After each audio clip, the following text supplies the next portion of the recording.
년 12월 7일 금요일 저녁입니다. 이 시간은 마태복음 17장 1절로 8절 말씀입니다. 마태복음 17장 1절로 8절 말씀입니다. 제가 봉독하겠습니다. 엿새 후에 예수께서 베드로와 야고보와 그 형제 요한을 데리시고 따로 높은 산에 올라가셨더니 저희 앞에서 변형되사 그 얼굴이 해같이 빛나며 옷이 빛과 같이 희어졌더라. 때에 모세와 엘리야가 예수로 더불어 말씀하는 것이 저희 눈에 저희에게 보이거늘 베드로가 예수께 여짜와 가로되 주여 우리가 여기 있는 것이 좋사오니 주께서 만일 원하시면 내가 여기서 초막 셋을 짓되 하나는 주를 위하여 하나는 모세를 위하여 하나는 엘리야를 위하여 하리이다 말할 때에 호련히 빛난 구름이 저희를 덮으며 구름 속에서 소리가 나서 가로되 이는 내 사랑하는 아들이요 내 기뻐하는 자니 너희는 저의 말을 들으라 하는지라. 제자들이 듣고 엎드려 심히 두려워하니 예수께서 나와 저희에게 손을 대시며 가라사대 일어나라 두려워 말라 하신대 제자들이 눈을 들고 보매 오직 예수 외에는 아무도 보이지 아니하더라. 아멘. 잠깐 히터를 두 개 여기 갖다 트시고 저걸 좀 약간 꺼주세요. 네, 제가 중국에 다녀온 후에 다시 마태복음을 하게 됐는데 예수 그리스도가 이 땅에 오셔서 이루신 일은 이미 구약의 모세를 통해서 또한 선지자를 통해서 이루신 일의 예표를 어떻게 성취하나를 우리에게 보여주시는데 구약 육적 이스라엘의 역사가 예수 그리스도 안에서 신약 영적인 이스라엘에게 어떻게 이루어지는지 정리하면서 지난 우리가 지금까지 마태복음 했던 것을 같이 한번 정리해 보겠습니다.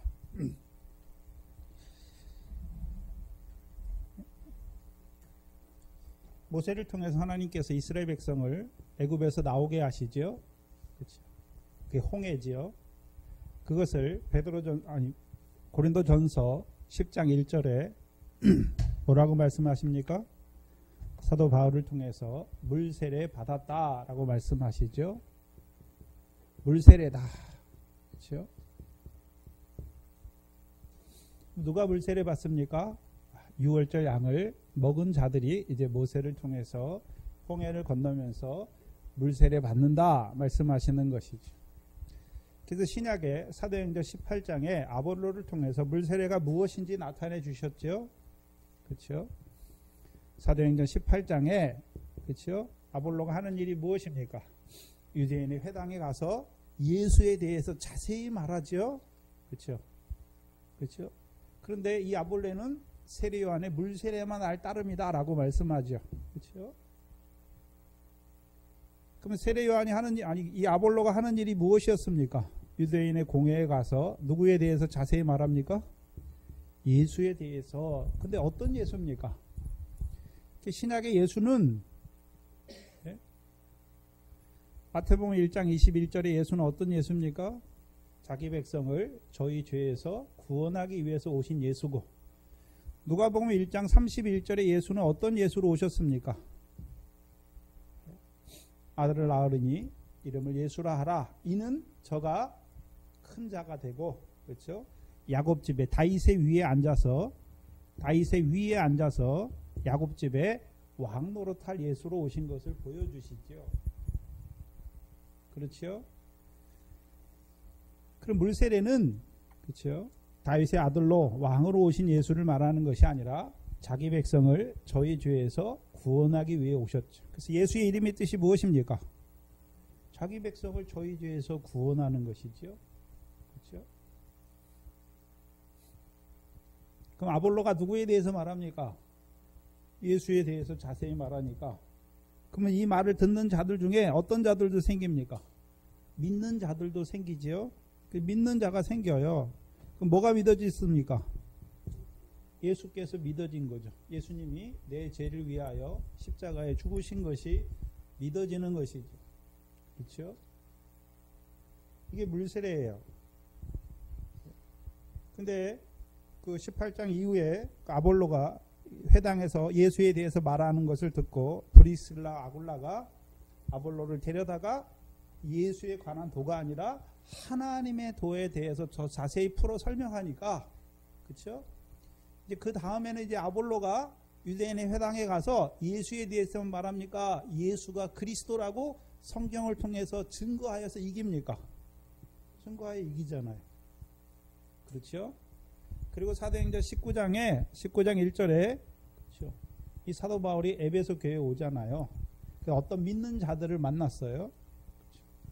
믿는 자들을 만나서 그들에게 뭐라고 말합니까? 너희가 믿을 때에 성령을 받았느냐 하니까 이 사람들이 우리는 성령이 있음도 듣지 못하였다 라고 말하죠.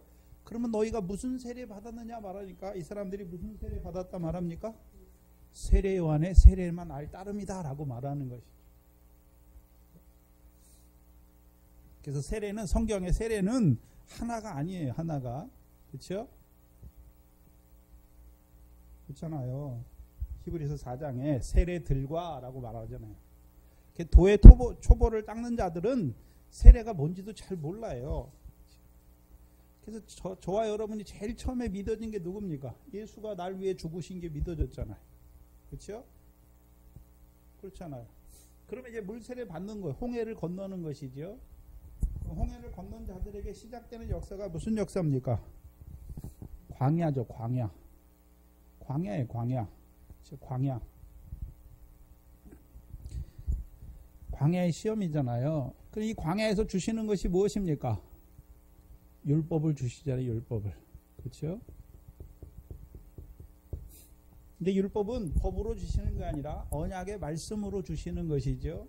근데 육적 이스라엘이 잘못 사용하잖아요. 율법을 행함으로 의지하죠. 자기가 행해야 되는 것으로 받는 것이죠. 언약의 말씀이에요. 그래서 이 율법을 받는 자들에게 오는 세 가지 시험, 그렇죠? 세 가지 시험이 무엇입니까? 예수님께서 물세례 받고 나와서 마태복음 4장에서 받았던 세 가지 시험, 마귀의 세 가지 시험이죠. 첫 번째가 뭡니까? 이 돌이 떡덩이가 되게 하라. 그렇죠? 왜 돌이 떡덩이가 되게 하라 말합니까? 하나님이 율법의 말씀을 어디다 주셨습니까? 돌에 새겨 주셨잖아요. 그러면 이 돌에 새겨 주신 그 하나님의 말씀이 우리에게 우리의 육신 떡으로, 육신은 뭐가 있어야 삽니까? 떡이 있어야 살잖아요. 그렇죠? 그래서 하나님 말씀 왜 주셨습니까? 육신으로 사는 날 동안에 우리에게 육신의 것 주시는 하나님의 말씀으로 만들어라는 것이죠. 그게 사단의 역사예요. 첫 번째가. 예수님이 뭐라 그럽니까?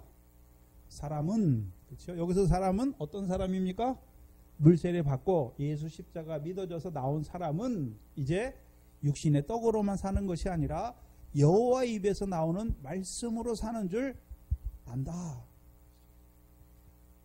그 시험을 이겨야 돼요. 그래서 하나님 믿는 사람들은 전에는 육신의 떡만 갖고 살았는데 이제는 뭐로 살아야 됩니까? 육신의 떡도 있어야 되지만 여호와 입에서 나오는 말씀으로 사는 줄 알아야 되죠. 그게 첫 번째예요. 두 번째는요, 시험이죠. 시험. 주 너의 하나님을 시험치 말라 말씀하시죠. 그 광야에 있는 자들이 왜 망했습니까? 고린도서 10장에 보면 주를 시험하다가 망했어요. 그렇죠? 의심한단 말이죠. 세 번째 시험 무엇입니까? 마귀가 예수님을 지극히 높은 산으로 데리고 가서 어디 걸 보여주십니까? 그렇죠. 천하 영광을 보여주죠. 그렇죠? 천하 영광을 보여줘요. 그렇죠? 내가 나에게 절하면 내가 이것을 주겠다라고 말하죠. 근데 예수님이 뭐라 그럽니까? 주 너의 하나님만 경배하고 그만 섬기라. 그럼 하나님은 천하의 영광을 주시는 하나님입니까? 천상, 하늘의 영광을, 상과 영광을 더하시는 하나님이십니까? 그걸 말씀하시는 거예요. 이게 예수님에게 있는 시험이 아니라 저와 여러분 예수를 믿고 나서 율법의 말씀, 하나님의 말씀이 믿어진 자들에게 주시는 시험이 연단이에요. 그러면 광야에서 이 세 가지 시험을 주시는데 왜 주십니까? 한마디로 이사야서 40장이지요. 6절 이하에 베드로 전서 1장 24절 이하잖아요. 모든 육체는 풀이요 그 모든 영광은 풀의 꽃과 같이 하나님이 기운이 불면 다 쇠하여지는 것을 알게 하시고 오직 여호와 입에서 나오는 말씀으로만 사는 줄 알게 하시고 말씀으로만 사는 줄 알게 하시기 위해서 주시는 거예요. 그래서 이스라엘 백성이 이 광야에서 주시는 만나와 반석의 물을 먹잖아요. 이 문제는 어떤 물로 먹습니까? 신령한 식물과 신령한 음료로 먹지 못하는 자들은 다 광야에서 통과하지 못해요. 다 광야에서 죽어요. 그렇죠? 뭘로 먹어야지요? 신령한 식물과 신령한 음료로 먹는 자만 살아요. 그럼 어떤 자가 신령한 식물과 음료로 먹게 되는 것입니까? 떡으로만 사는 것이 아니라 여호와 입에서 나오는 말씀으로 사는 줄 알게 된 자들이에요. 이들이 한마디로 이제 신령한 식물과 음료를 먹게 된 자들 한마디로 말하면 이제 거듭난 자다라고 말하는 거예요. 뭐한 자라고요? 거듭난 자. 여기서 말하는 거듭난 자는 요한복음 3장에 거듭난 자는 이제 뭘 본다고 말했습니까? 그렇죠. 하나님 나라를 보게 돼요. 그래서 우리말 성경에는 이 거듭나라는 것이 똑같은 단어로 되어 있는데 원어 성경에는 달라요. 그래서 요한복음에 거듭나는 이게 아노덴이에요. 아노덴. 베드로 전서에 예수 그리스도의 부활하심으로 말미암아 거듭나라는 것은 아나겐 나오예요. 달라요. 여기서 이제 거듭난 거예요. 뭘 보게 됐어요? 하나님 나라. 그럼 이 육적 이스라엘 백성이 거듭났다라는 의미가 무엇입니까? 이제 육적 이스라엘 백성은 늘 육신의 만나와 반석의 물로 먹을 때는 늘 마음이 어디를 향해 있습니까? 애굽이에요. 애굽. 우리가 애굽에 있을 때 이렇게 했는데 근데 이제 여호와 입에서 나오는 말씀으로 살 줄 알게 되면 이제 마음이 어디를 향하게 됩니까? 하나님께서 주시고자 하시는 그 가나안 땅을 바라보는 자가 되는 거예요. 근데 바라봤다고 바로 그때 들어갑니까? 이 연단을 통과해 나가는 것입니까?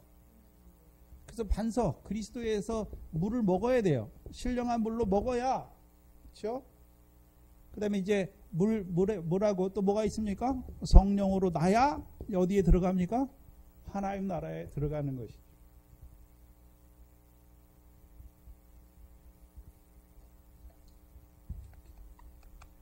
신령한 물로 먹게 하시는 거예요. 신령한 물 먹기 시작하면 바로 성령으로 나서 하나님 나라 들어가는 것이 아니라 이제 물을 계속 더해 주세요. 신령한 물로 더해 주시고 이제 그 물에서 자라난 자들에게 뭘 주십니까? 성령 세례를 주셔서 이제 어디에 들어가게 하십니까? 하나님 나라에 들어가게 하시는 거죠. 구약에서는요, 가나안 땅에 들어가게 하시는 거죠.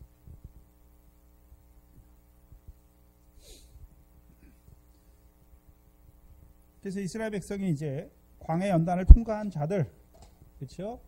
이들이 요단 동편에 있죠. 요단 동편, 그렇죠? 그럼 구약의 모세가 하는 일이 모세는 어디까지입니까? 요단 동편까지, 그렇죠? 어디서부터요? 애굽에서부터 요단 동편까지. 이 백성을 인도하지요. 그렇죠? 그럼 모세가 한 일이 무엇입니까? 유월절 양과 물세례. 백성이 스스로 물세례 받나요? 모세를 통해서 물세례 주시는 거예요. 모세를 통해서 물세례 주시는 것이고 이제 반석 그리스도에서 나오는 신령한 물을 먹는데 이스라엘 백성은 자기 안에 반석이 닦여졌습니까? 아직 안 닦여졌습니까? 안 닦여졌죠. 그러면 누구의 반석에서 먹습니까? 모세는 반석이 닦아졌는데 모세의 배에는 뭐가 흐릅니까? 생수의 강이 흐르는 것입니다. 그리고 요단 동편이에요. 그래서 요단 동편에 온 자 어떤 자가 되었습니까? 베드로 전서에서는 썩지 아니할 씨가 되었다라고 말하는 것이죠. 그럼 신약의 모세는 누굽니까? 세례 요한이죠. 세례 요한이 하는 일이 뭡니까? 물세례 줄 뿐만 아니라 누가복음 3장에서는 광야에서 외치죠. 광야에 외치잖아요. 그 세례요한은 자기를 뭐라 그럽니까? 나는 외치는 자의 소리라. 외치는 거예요. 광야에 나온 자들에게. 뭐라고 외칩니까? 모든 육체는 풀이요 그 모든 영광은 풀의 꽃이야. 네가 하나님 믿었잖아.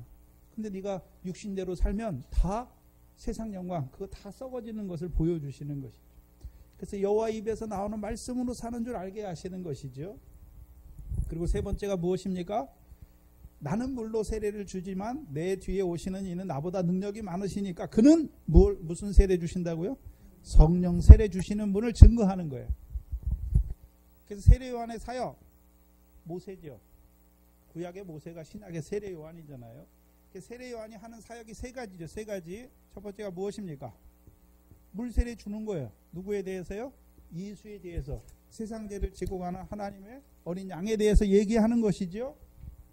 그러면 그 예수가 믿어진 자들, 그래서 누가복음 7장 29절 30절은 모든 백성과 세리는 세례 요한의 세례를 받되 바리새인과 서기관들은 저버렸다. 그래서 하나님의 의를, 하나님의 뜻을 저버린 자들이라 말씀하죠. 그럼 이제 물세례 받으면 시작되는 게 무엇입니까? 광야죠. 그 광야에 누가 있습니까? 세례 요한이 약대 털옷을 입고 광야에서 외치잖아요. 근데 자기 마음대로 외치는 게 아니죠. 누가복음 보면 빈들에 있는 세례 요한에게 뭐가 임합니까? 하나님의 말씀이 임하잖아요. 그래서 외치는 거예요. 그리고 이제 그 말씀을 듣는 자들에게 누구를 증거합니까? 성령 세례 주시는 그리스도를 증거해 주는 것이죠. 그래서 요단 동편에 있다는 것은 이제 그리스도를 바라보는 자들이 됐어요. 그래서 요한복음 1장에서는요. 세례 요한의 제자들 중에 둘을 세례 요한이 뭐라 그럽니까? 예수님께 보내잖아요. 예수님께 보내요.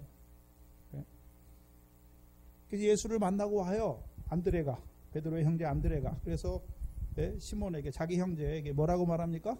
내가 메시아 곧 그리스도를 만났다라고 말하는 거죠. 그럼 그리스도를 이제 만난 자는 이제 어떤 자가 됩니까? 그리스도는 무슨 세례 주시나요?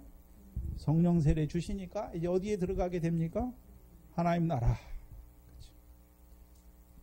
여기가 세례 요한의 일이에요.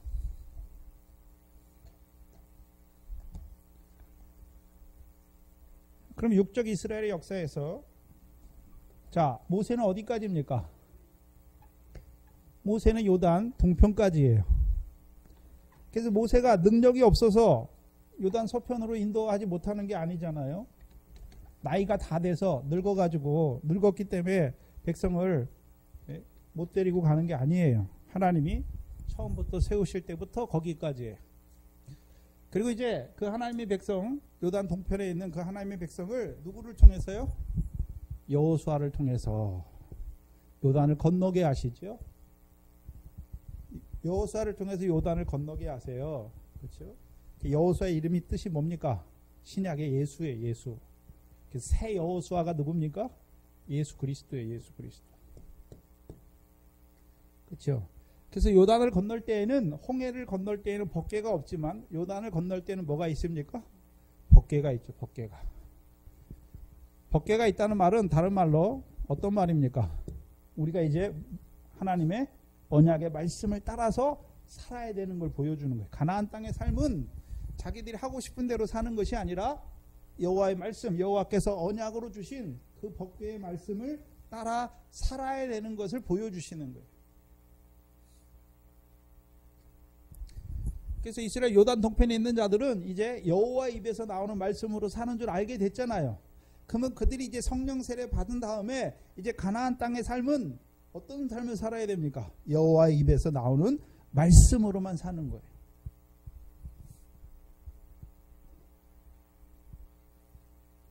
그럼 신약에서는 예수님께서 마태복음 5장에 산에 올라가셔서 뭐 하십니까?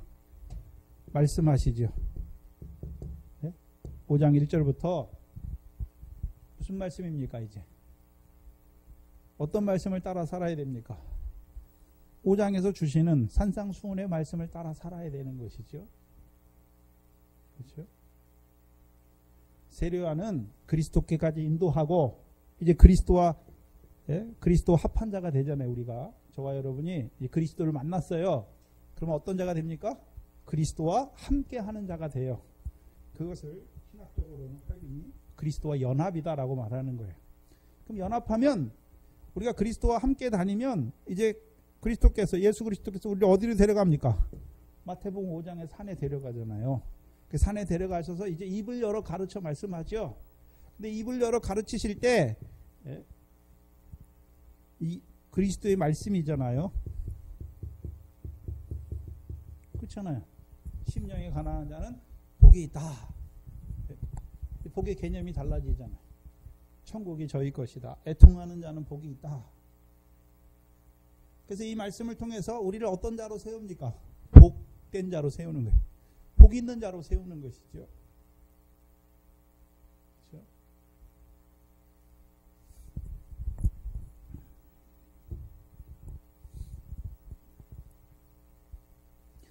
그래서 그리스도와 함께 한다라고 하는 것은 먼저는요, 말씀이에요, 말씀. 그래서 우리가 예루살렘에서 미가서 4장에 어디에서 나오는 말씀입니까?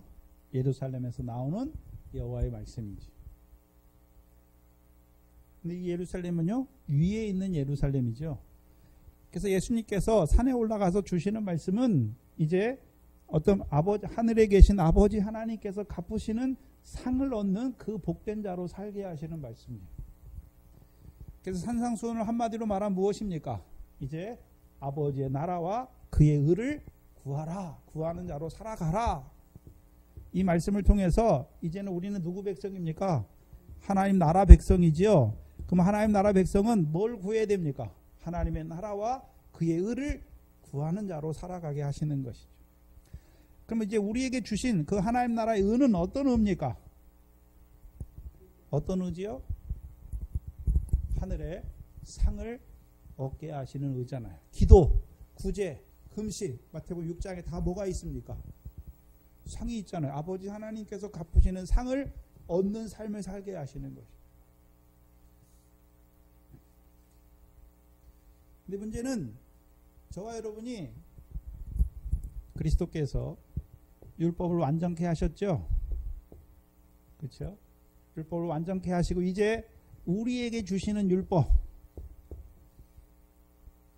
율법의 요구를 자기 몸으로 이루셨어요. 그리고 이제 우리에게 그 율법을 폐하게 하시나 율법을 주시죠. 근데 이 지극히 작은 계명을 주시죠. 왜요?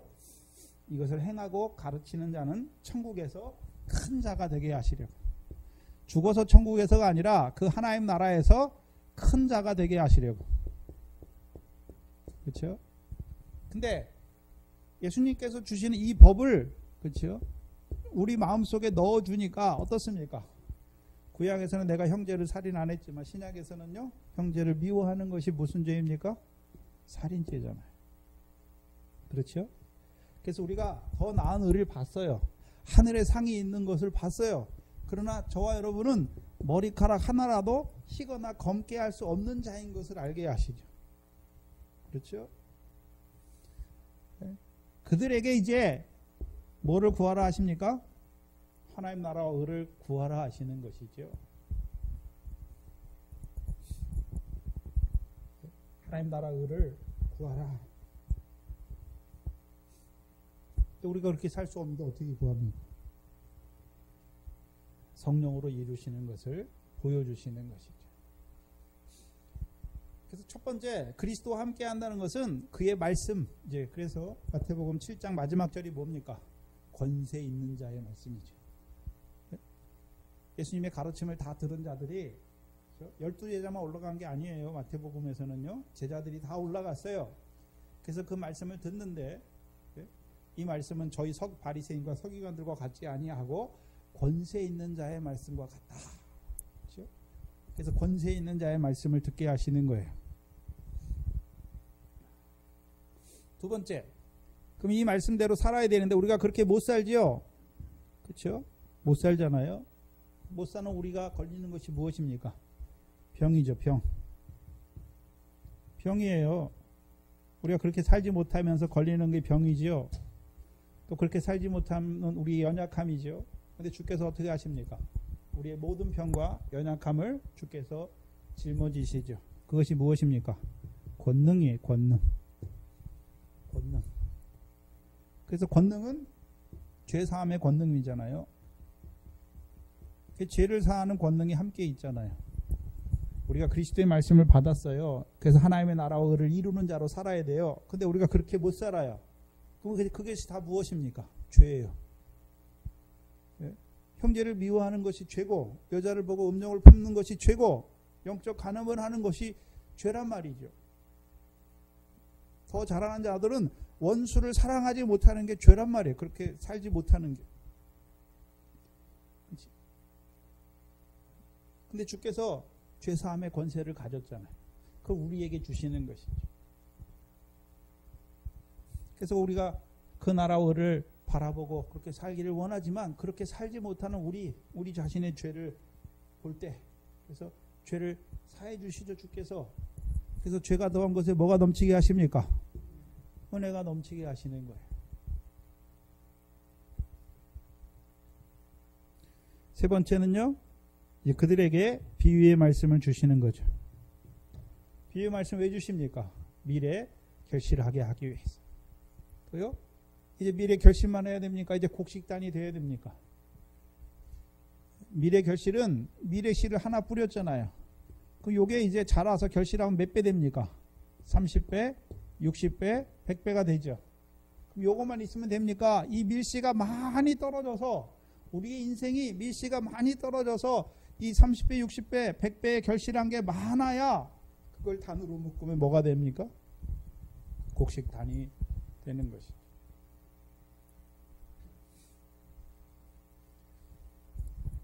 그럼 우리가 그리스도와 함께 한다는 건 요 세 가지예요. 세 가지. 첫 번째, 그래서 아브라함의 자손으로 오신 그리스도와 함께 한다. 그럼 우리에게 먼저요, 성령 세례 주실 뿐만 아니라 권세 있는 자의 말씀, 권능, 비유의 말씀으로 함께 하시는 것이죠. 그래서 비유는 몇 가지 비유입니까? 5가지죠. 5가지. 그래서 겨자씨와 가루 서말 비유는, 그렇죠? 좋은 씨와 가라지 비유 사이에 있잖아요. 해석해 주는 사이. 예수님께서 좋은 씨와 가라지 비유를 베풀어 주고 그걸 해석하는데 그 중간에 뭐가 끼어 있습니까? 2가지, 겨자씨 비유와 가라지 서말 비유가 끼어 있잖아요. 그렇죠? 그러면 우리를 좋은 씨로 밖과 같은 세상에 심으셨는데, 우리로 이제 그 밖과 같은 세상에서 곡식단 되게 하시기 위해서 자라게 하시는데, 어떻게 해요?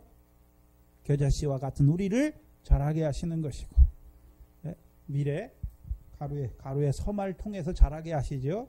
그래서 가루 서말, 한 말은 무엇입니까? 믿음, 한 말은요 소망, 한 말은요 사랑이죠. 자라게 하시는 거죠. 그래서 곡식단 되게 하시는 것이죠. 그래서 이제 곡식단 된 자들에게 이제 뭘 팔게 하십니까? 소유를 팔게 하셔서 이제 보화가 감추인 맛을 사게 하시고, 그럼 이제 곡식단 될 뿐만 아니라 이미 곡식단이 됐어요. 그럼 이제 어떤 자가 되는 것입니까? 소유를 팔아서 보화가 감추인 밭을 샀어요. 근데 문제는, 자, 미래 결실만 하다 가는 자들도 있고, 하나님 나라에 들어가지 못해서 광야에서 죽는 자들도 있어요. 근데 믿음이 자라가면 이제 어떤 자도 생깁니까? 곡식단이 다 됐어요. 그럼 이제 어떤 자가 됩니까? 보화가 감추인 밭을 사는 거예요. 소유를 다 팔아서. 그럼 그 사람은 이제 남은 인생이 뭐하고 삽니까?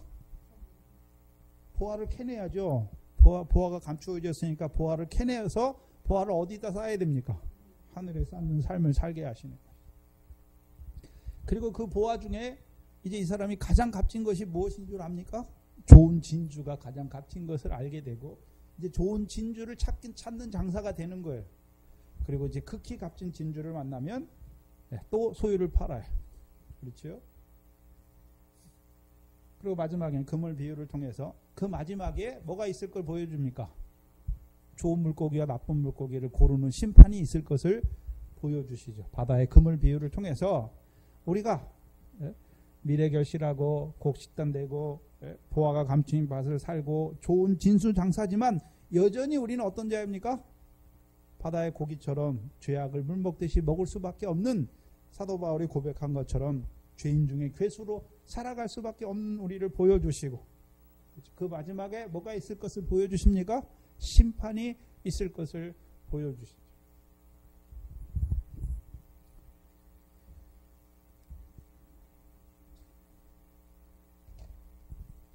그래서 예수님께서 자기가 아브라함의 자손 그리스도인 것을 무엇을 통해 보여주시나요? 표적을 통해서. 표적을 통해서 보여주시죠.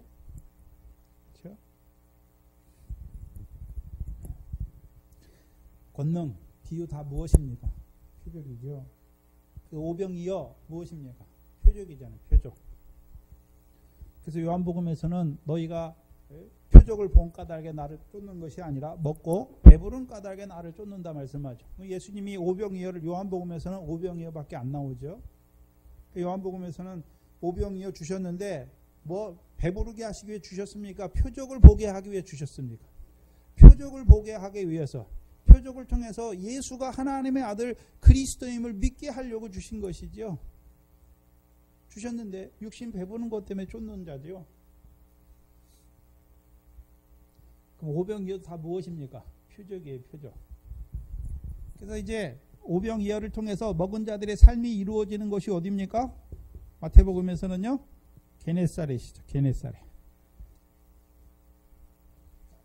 어디라고요? 마태복음 14장 마지막이잖아요. 게네사렛. 게네사렛. 그래서 예수님께서 오병을 나눠주고 제자들하고 배 타고 어디로 가십니까? 게네사렛 땅으로 가시죠. 근데 게네사렛 땅에 갔더니 사람들이 통지하여서 다 병자들을 다 오게 하죠. 그래서 병자들이 누구의 옷술만 만지면요. 예수님의 겉옷, 옷술의 원어에서 옷술. 예수님의 겉옷에 옷술을 만지는 자마다 다 나음 받게 하시는 것이죠. 그래서 민수기 15장에 하나님이 모세를 통해서 이스라엘 백성에게 옷술을 만들게 하신 목적이 무엇입니까? 보시죠. 민수기 15장. 그래서 예수 그리스도께서는 완성하시는 거예요. 모세를 통해서 이스라엘 백성에게 옷술을 만들라 하신 그 뜻을 이루시는 거예요.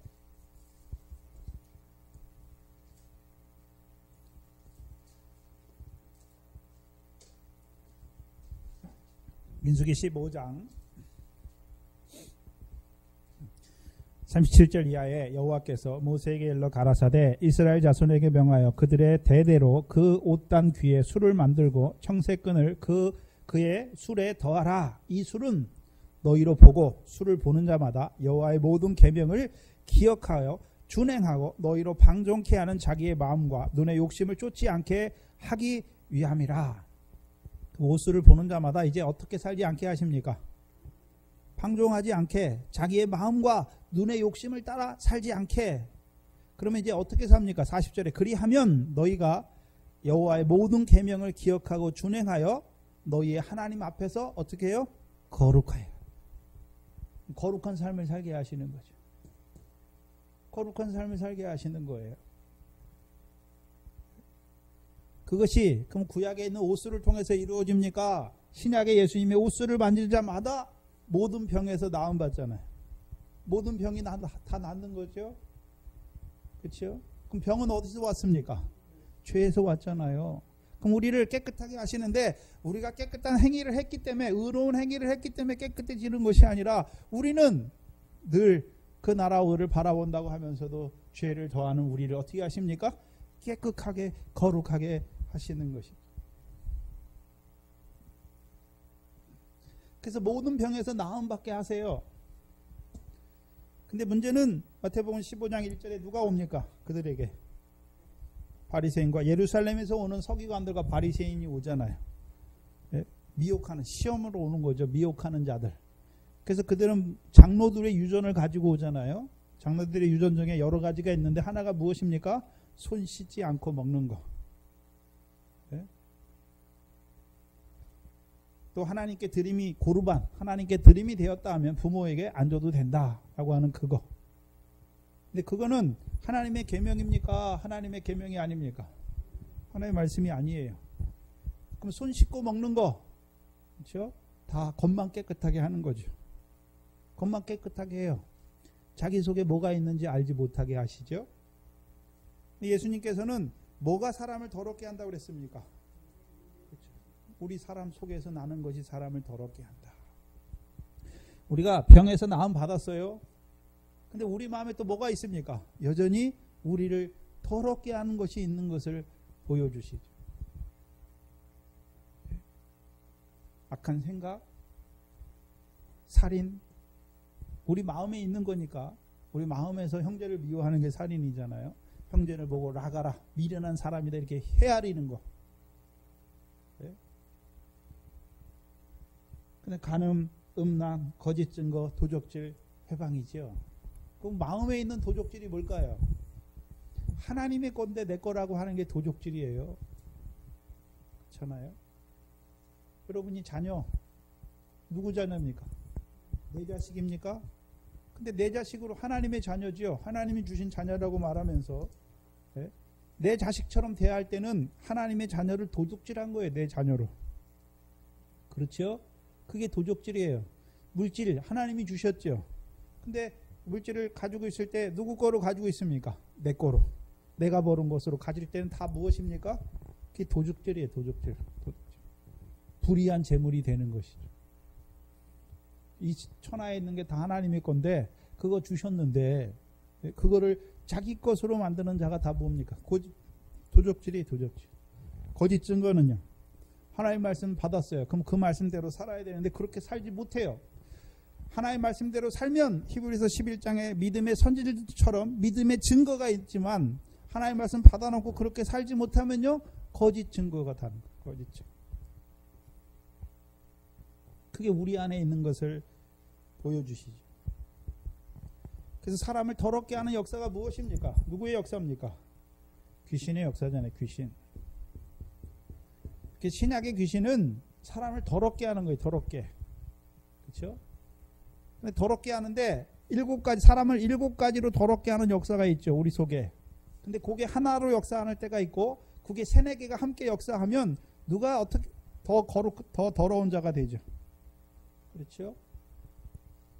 그래서 15장 마태복음 15장 21절 이하에 가나안 여자가 나오는데 자기 딸이 어떻게 귀신 들렸습니까? 흉악히 귀신 들렸어요. 요단 동편에 있는 군대 귀신은 예수가 분명히 요단 동편에 있는 귀신과 요단 서편에 있는 귀신은 달라요. 그래서 요단 동편에 있는 귀신은 그 귀신 들리면 군대 귀신인데 하나님의 아들이 누군지 알아요. 알잖아요. 예수가 오니까 당신은 지극히 높으신 하나님의 거룩하신 아들입니다 말하면서도 자기와 무슨 상관이 있는 줄 알지 못하고 요단 서편의 귀신이 들면 어떻게 됩니까? 더러운 거예요. 예수 그리스도를 알긴 아는데 더러운 것을 이기지 못하잖아요. 더러운 삶을 산단 말이에요. 흉악히 귀신 들린 자가 된단 말이에요. 이 가나안 여자가 자기가 더러운 것이 아니라 자기 딸로 말미암아 자기 딸이 흉악히 귀신 들려서 예수님 앞에 나오잖아요. 그렇죠? 근데 아브라함의 자손으로 오신 예수를 찾습니까? 다윗의 자손으로 오신 예수를 찾습니까? 다윗의 자손으로 오신 그리스도를 찾지요. 그렇죠? 다윗의 자손으로 오신 그리스도를 찾는단 말이죠. 그러면 사람을 더럽게 하는 7 귀신의 역사는 그렇죠? 구약에서는 가나안 7족을 누가 이스라엘 백성 앞에 복속시킵니까? 다윗이. 신약에서는요. 다윗의 자손으로 오신 그리스도께서 우리 속에 우리를 더럽게 하는 하나님 백성 속에 하나님의 백성을 더럽게 하는 7 귀신의 역사를 나가게 하는 것이죠. 그래서 이 여자는 다윗의 자손으로 오신 예수를 찾아요. 그래서 다윗의 자손이요. 자기 딸을 불쌍히 여겨주시기를 원하지요. 그렇죠? 네? 그렇잖아요. 그래서 예수님께서 자녀의 떡을 취하여 개들에게 던짐이 마땅치 않다라고 말씀하잖아요. 그렇죠? 근데 이 여자는 자기가 뭔 줄 압니까? 개인 줄 알죠. 내가 개입니다 라고 말하잖아요. 네? 그래서 베드로후서 2장에 개들이 뭐 해야 됩니까? 속에 있는 걸 토해야 돼요. 먹는 걸 토하는 것이잖아요. 근데 베드로후서 2장에서는 토하였던 것을 다시 먹는 개들을 말하는 것이고 이 여자는 자기가 개인 줄 알아요. 자기가 먹은 게 더러운 건 줄 안단 말이죠. 뭘 먹었습니까? 자기 속에 더러운 것을 따라 행하고 있는 거예요. 이 사람의 양식이 뭡니까? 더러운 생활을 하고 있는 거예요. 자기 속에. 그게 자기 속에 먹은 걸 알잖아요. 그러니까 다윗의 자손을 만나니까 자기 속에 있던 더러운 게 어떻게 됩니까? 나가죠. 그래서 누가복음 8장에 막달라 마리아는 몇 귀신 나갔습니까? 7귀신. 어떻게 해요? 주의 발 아래 앉아 말씀을 들을 때. 주의 발 아래 앉아 말씀을 들어야 돼요. 그렇죠? 다른 말로 하면 선을 쌓아야 돼요. 우리 속에는 이게 악이 있어요. 우리를 더럽게 하는 7가지가 있는데 뭘로 쌓아야 됩니까? 우리를 거룩하게 하는 말씀으로 계속 쌓으면 어떻게 됩니까? 나가는 것이 더러운 것이 분별하는 거예요. 그래서 신약에서는 거룩한다는 것은 분별이에요. 분별. 뭐가 더러운지를 아는 거예요. 예수 믿으면서도 악한 생각을 해요. 여기서 악이라고 하는 것은 이스라엘 백성이 여호와의 목전에 사사기에 악을 행하잖아요. 여호와를 버린단 말이에요. 말씀을 버리고 산단 말이에요. 그게 악한 거예요. 그게 악한 거죠. 근데 몰라요. 악하게 살면서도 그게 악한지 어쩐지 몰라요. 그러니까 하나님이 어떻게 하십니까? 대적의 손에 붙여서 괴롭게 하니까 괴로울 때도 몰라요. 자기가 왜 괴로운지도 잘 모르잖아요.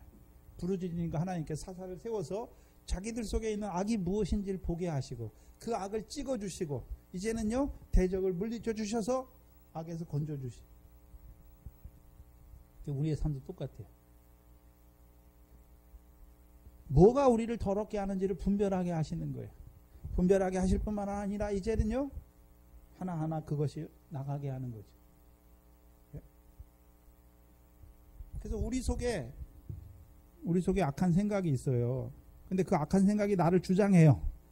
그러면 우리 속에 있는 것이 겉으로 말로 나오잖아요. 말로 나오면 뭐가 됩니까? 이 죄가 되는 거죠. 욕심이 잉태했잖아요. 우리 속에. 이 욕심은 본능을 따른 욕심이에요. 욕심이 잉태했을 때는 겉으로 나오지 않잖아요. 더럽히진 않잖아요. 우리 속에 있으니까. 그게 내 속에 있는 것이 내 입을 통해서 나올 때 어떻게 됩니까?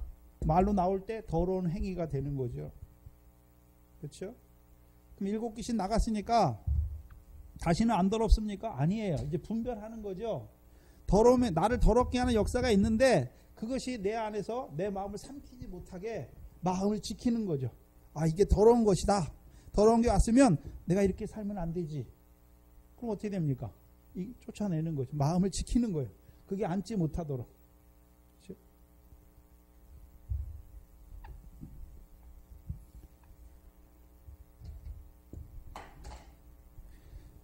그래서 이 여자를 보고 주께서 뭐라 합니까? 내 믿음이 크다.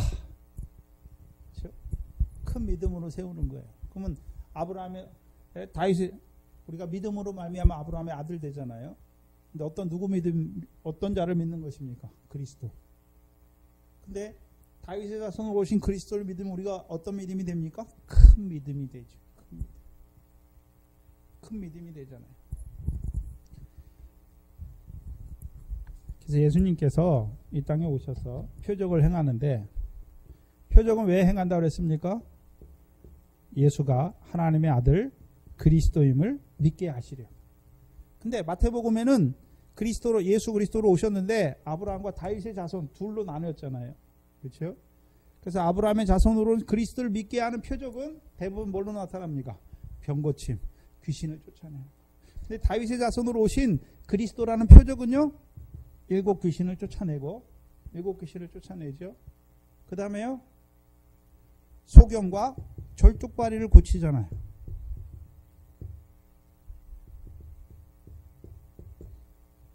그래서 공관복음에 소경과 절뚝발이를 고칠 때는 다 그 바돌롬에 여리고로 가는 길에 소경 거지가 나오잖아요. 근데 그 거지가 누굴 찾습니까?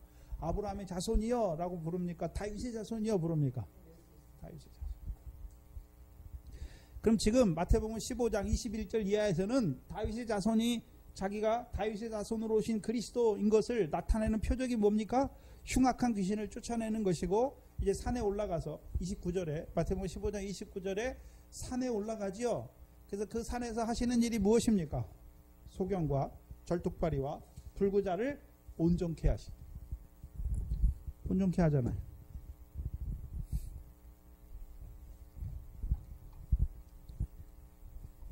그래서 구약에서 다윗을 찾는다는 것은 다윗의 자손으로 오신 왕을 찾는 것이죠.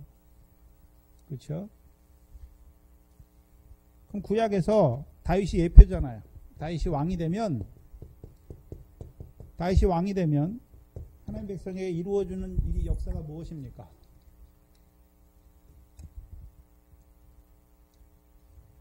왕이 되면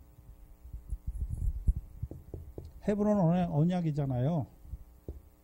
첫 번째요, 예루살렘을 시온이 되게 하잖아요. 그래서 마지막 남은 여부수 족속, 그렇죠? 그러니까 예루살렘이 시온이 된다는 말은 이스라엘 백성이 이제 원래 가나안 7족은 이스라엘 백성의 옆구리에 가시고 그들의 신은 올무였잖아요. 근데 다윗이 왕이 되면 이제 가나안 7족이 다시는 이스라엘 백성에게 살고 있지만 이스라엘 백성에게 올무의 역사를 하지 못해요. 가시의 역사가 아니란 말이죠. 그게 첫 번째예요. 그럼 다윗의 자손으로 오신 그리스도께서 하신 일이 뭡니까? 우리 속에 우리를 괴롭게 하는 가시가 무엇이었습니까? 나를 더럽게 하는 것. 내 속에서 나는 그것이 늘 나를 찔러서 나를 더럽게 했잖아요. 그래서 자기가 마태복음 15장 1절에 나오는 예루살렘에서 오는 서기관과 바리새인들은 자기가 더러운지 몰라요. 왜? 나는 손 씻었으니까 하나님 앞에 깨끗하다라고 하는 거죠. 근데 자기 속에 뭐가 더러운지를 알지 못해. 그게 바리새인의 교훈이에요. 근데 예수님의 말씀을 들으니까, 그렇죠? 내 속에 더러운 것이 있잖아요. 내 속에. 그게 나를 찌르는 거잖아요. 우리가 예수 믿으면 거룩하게 살아야 되는데 내 속에 더러운 게 있어요. 그게 무엇입니까? 신약에서는. 그게 나를 찌르는 가시예요. 근데 문제는 가시일 때는 그것 때문에 괴롭지만 그것 때문에 올무에 넘어지면 어떻게 됩니까? 병드는 거예요. 넘어지면. 그게 나를, 내 속에서 나는 그 악한 생각이 나를, 내 마음을 온전히 주장해 버리면 이제 내 삶이 어떤 삶이 되는 것입니까? 여호와의 목전에 악한 자로 살아요. 근데 그게 악이 뭔지 몰라요. 근데 다윗이 왕이 되면 다윗의 자손으로 오신 그리스도께서 이제 그리스도를 만나면 이제 일곱 귀신의 역사가 어떻게 됩니까? 가시와 올무로 역사하지 못하는 것이죠. 그렇다고 내 속에 더러운 것이 없는 건 아니에요. 있지만 어떻게 합니까? 이제 우리가 마음을 지키는 거예요. 마음을 지키는 거죠.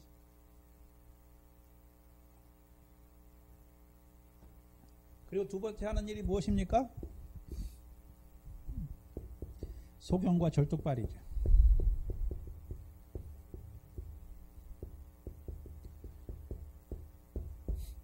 구약에서는 다윗을 통해서 소경과 다윗의 마음에 미워하는 바 소경과 절뚝발이를 치라 말씀하죠. 그래서 마태복음 18장에 그렇죠? 내 손이 너를 범죄하거든 찍어버리라. 그렇죠? 내가 한 손이 불구자가 되어서 영생에 들어가는 것이 더 낫다라고 말씀하죠. 영생을 해야 되는데 손이 실족하게 하는 거예요. 눈이 실족하게 하는 거예요. 그럼 빼내버리면 뭐가 됩니까? 소경이 되잖아요. 다리가 너를 실족해 해서 영생하지 못하게 해. 그럼 찍어버리면 어떻게 됩니까? 절뚝발이가 되는 것이. 근데 신약에서는 예수 그리스도께서 우리를 소경되게 하십니까? 온전케 하십니까? 온전케 하시죠. 그렇죠? 온전케 하신단 말이에요. 우리가 전에 실족했단 말이죠. 소경의 삶을 살고 절뚝발의 삶을 살았단 말이죠. 근데 우리를 온전케 하심으로 말미암아 이제 누구에게 영광 돌립니까? 하나님께 영광 돌리게 하는 것이. 그게 마태복음 15장 29절로 31절 말씀이에요. 지금 앞에를 한번 오랜만에 하니까 정리하고 정리하는 거죠. 그렇죠? 세 번째는요. 마태복음 15장 32절 이하죠. 이제 칠병이죠. 칠병. 누구에게 칠병을 주십니까? 칠병과 고기 몇 마리를 주시는 누구에게 주십니까? 이들에게. 하나님께 영광 돌리는 자들에게 주시는 거죠. 다윗의 왕으로 다윗의 자손으로 오신 그리스도를 말미암아 하나님께 영광 돌리는 자들에게 뭘 주십니까? 칠병 이어를 주세요.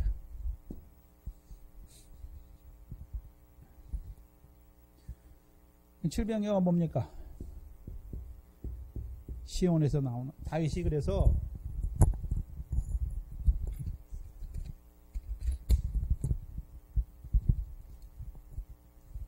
구약에서 다윗이 예루살렘을 점령하고 그렇죠. 그 다음에 소경과 절뚝발을 치고 그 다음에 하는 일이 무엇입니까? 시온에 법궤를 올려서 시온에 법궤를 안치하잖아요. 시온에 법궤를 안치해요. 그럼 이제 율법의 말씀이 법궤에는 율법의 말씀이 있으니까 율법의 말씀이 어디서부터 나옵니까? 시온에서부터 나오는 여호와의 율법으로 하나님 백성을 가르쳐 주시죠. 그래서 하나님 백성으로 하여금 이제 시온에서 나온 율법으로 행하는 자가 되게 해서 그 율법의 복을 받게 하시죠. 그래서 시온에서 복을 말씀하나니 그 복이 무엇입니까? 시편 133편의 영생이죠. 그러면 칠병이어가 뭡니까? 네? 칠병이어가 뭔가요? 요한복음을 보면 생명의 떡이잖아요. 생명의 떡. 하나님의 말씀이에요. 말씀. 그럼 이 칠병이의 말씀은 이제 뭐 하게 하시기 위해 주시는 말씀입니까? 영생의 복을 누리기 위해서 주시는 말씀이죠.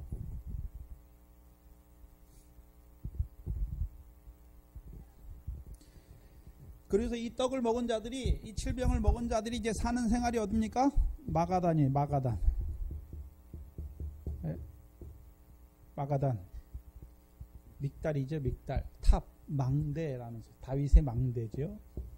다윗의 망대. 신약에 막달라가 이름의 뜻이 뭡니까? 탑이에요. 탑. 근데 막달라 마리아는 무슨 귀신 나갔습니까? 7 귀신 나간 자의 삶을 보여주시는 거예요. 그래서 칠병 먹은 자의 삶이 이제 7 귀신 나간 자의 온전한 삶을 이루는 것이죠.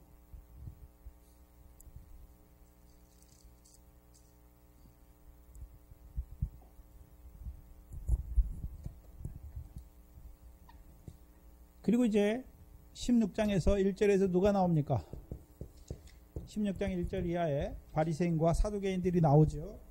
바리새인과 사두개인들이 나오는데 이들이 예수님께 나와서 뭘 구합니까?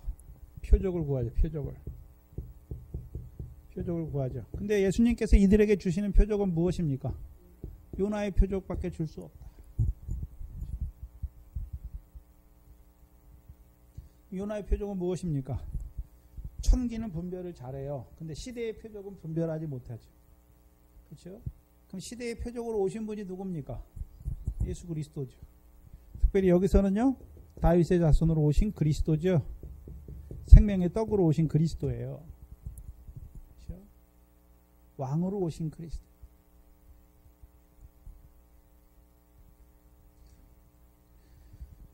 그래서 이제 이 시대의 표적, 시대의 표적을 본 자들, 다윗의 자손으로 오신 그리스도와 함께한 자들은 이제 어떤 삶을 사는 것입니까? 시대의 표적을 이루는 삶이에요. 어떤 삶입니까? 영생에 이르는 열매 맺는 그 하나의 한날 한날의 삶을 이루는 것이고, 이 표적을 보지 못하는 자들은요, 요나의 표적이죠. 요나의 표적은 무엇입니까? 인자가 밤낮 사흘을 물고기 뱃속에 있던 것 같이, 요나가 밤낮 사흘을 물고기 뱃속에 있는 것 같이 인자도 밤낮 사흘을 땅속에 무덤이 있는 거죠. 땅속에 있는 것이죠. 땅속에 있으면 어떻게 됩니까? 땅속에 누가 들어가나요? 죽은 자가 들어가요. 죽은 자가. 그렇죠. 땅속에 죽은 자가 들어갔으면 이제 죽었어요. 죽으면 이제 죽은 대로 그대로 있습니까? 이제 썩습니까? 썩는데 어떻게 썩습니까? 제일 처음에 피부가 썩고, 그 다음에는요 살이 썩고, 그 다음에는요 힘줄이 썩고, 그 다음에는요 그 뼈가 다 흩어지는 거예요. 에스겔서 47장에 거꾸로예요. 에스겔서 그 이스라엘 뼈의 골짜기에 거꾸로예요. 거꾸로. 그 바리새인과 서기관들의 교훈이 뭡니까? 겉은 깨끗한데 자기 속에는 사람의 뼈가 가득하죠. 탐욕과 방탕이 가득하고 죽은 사람의 뼈가 가득하지요. 그래서 하나님 백성을 죽여요. 그 하나님 백성이 언제 죽습니까? 육신 죽는 걸 말하지 않잖아요. 죽은 자들로 저희의 죽은 자를 장사하게 하고 너는 가서 하나님 나라를 전파하게 하라. 먼저는 하나님 나라에 들어가지 못하는 자들은 다 죽은 자고, 하나님 나라에 들어갔지만 결실이 없는 자도 죽은 자고, 다윗을 통해서 영생의 말씀을 받았지만 열매 맺지 못하면 어떤 자입니까? 죽었어요. 믿음은 있는데 행함이 없어요. 열매가 없어요. 믿음의 증거인 열매가 없으면 무엇입니까? 죽은 자죠. 죽은 자. 그래서 야고보서의 죽은 자는 그냥 하나님 나라에 못 들어가서 죽은 자를 말하는 것이 아니라 열매가 없는 죽은 자를 말하는 것이죠. 그래서 야고보서 나오는 게 열매를 위한 종이 누굽니까? 엘리야죠. 엘리야가 기도하니까 하늘이 비를 내리고 땅이 열매를 내었다 말씀.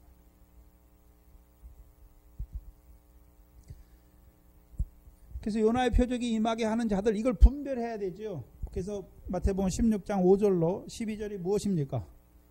바리새인과 사두개인의 교훈을 분별하라 말씀하죠. 분별. 그럼 분별하는 자들은 이제 뭐를 분별했습니까? 요나의 표적과 시대의 표적으로 오신 예수님을 분별하는 것, 다윗의 자손으로 오신 그리스도를 분별하는 것이죠. 분별하는 자들에게 물어봐요. 너희는 인자를 누구라 하느냐? 그러니까 베드로의 고백이 무엇입니까?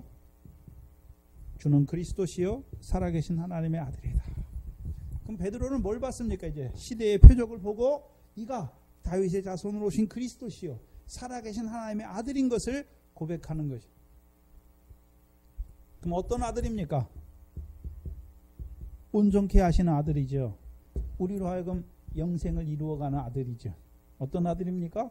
자기의 살과 자기의 피를 주어서 우리로 먹고 마시게 해서 우리로 하여금 영생을 얻게 하시는 아들인 것을 믿는 자가 되는 것이죠. 그래서 이 베드로, 너는 베드로다. 내가 이 반석 위에 내 교회 음부의 권세가 이기지 못하는, 음부의 원어에서 문들이에요. 문들이 이기지 못하는, 음부의 세력이 이기지 못하는 내 교회를 세우겠다라고 말씀하셔요. 그럼 시대의 표적을 보는 자들은 이제 오늘 시대의 표적, 다윗의 자손은 그리스도와 함께한 자들, 곧 구약 요한복음에서는 영생의 말씀을 믿는 자들, 영생의 말씀을 받는 자들이 이제 어떤 자로 살아갑니까? 음부의 권세를 이기는 하나님의 백성으로, 교회로 살아가는 거죠. 신약의 교회는 하나님의 백성이 교회니까.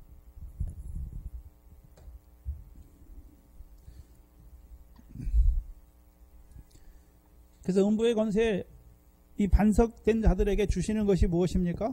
천국 열쇠예요. 그럼 이 천국 열쇠를 가지고 하는 일이 무엇입니까? 메고 푸는 거죠. 메고 푸는 거예요. 메고 푸는 거예요. 그런데 이게 미완료 용법이라고 그랬죠. 이 땅에서 매니까 하늘에서 매이지는 게 아니라 하늘에서 매일 것을 보면서 이 땅에서 매고 하늘에서 풀릴 것을 보면서 이 땅에서 푸는 거지요. 근데 마태복음 18장에 매고 푸는 일이 뭔지 나왔죠. 죄를 범한 형제를 얻는 것이 매고 푸는 일이라는 것을 보여줬죠. 어디에 매어줍니까? 형제가 죄를 범했어요. 그럼 내가 죄를 사해 주는 것입니까? 예? 그를 위해서 오늘도 피 흘리시는 그리스도께 인도하는 것입니까? 그리스도께 매어주는 거예요. 율법의 저주에서 속량하시는 그리스도께 매어주는 거예요. 오늘도 하늘에 누가 있습니까? 제사장이 하늘에 있잖아요. 우리의 제사장이. 그래서 히브리서 8장 이하가 그 제사장이, 온전케 되신 제사장이 하늘에 올라가서 하늘의 참 장막에서 우리를 위해서 섬긴다라고 말씀하죠. 그럼 대제사장이 오늘도 하는 일이 무엇입니까? 우리를 위해서 섬기는 거죠. 죄를 사하시는 것이죠. 근데 그 제사장은 매일 뿐만 아니라 이제 풀어줘요. 우리를 어디에서 풀어줍니까? 죄와 사망의 법에서. 어떻게 해요? 생명의 성령의 법으로. 그리스도 예수 안에 있는 생명의 성령의 법으로. 신약에서는 그렇죠? 다윗의 자손으로 오신 그리스도라고 말하는 것이 아니라 시온에 세우신 모퉁이 돌. 그걸 에베소 2장 20절 이하에 그 돌을 뭐라고 말씀합니까? 그리스도 예수께서 너희에게 모퉁이 돌이 되셨다라고 말씀하는 것이죠.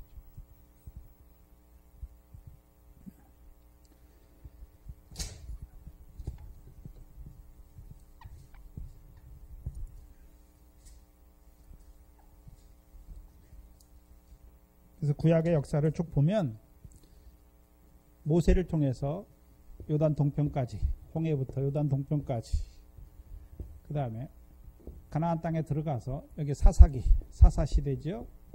여기 왕이에요. 다윗 왕이에요. 그렇죠? 그럼 모세로부터 요단 동편까지 이 역사를 통해서 이루시는 세례 요한의 역사를 통해서 이루시는 일이 무엇입니까? 사람 낳는 어부의 일이죠. 바다의 권세에 해안받는 자들을 살리는 일이고, 그렇죠? 사사기는 무엇입니까? 기도원을 통해서 미래 결실이 무엇인지 보여주셨고, 룻기를 통해서 보리의 결실을 보여주잖아요. 그렇죠? 근데 여기 기도원과 룻은 자기의 미래 결실을 하는 것입니까? 미래 결실을 하도록 돕는 자입니까? 하나님의 백성으로 하여금 미래 결실하도록 하나님의 백성으로 하여금 보리의 결실하는 그 일에 룻은 추수하는 일꾼이죠. 추수하는. 그렇죠? 자기가 씨 뿌리는 거 아니죠. 뿌리는 자와 거두는 자. 룻은 거두는 자로 있는 거잖아요.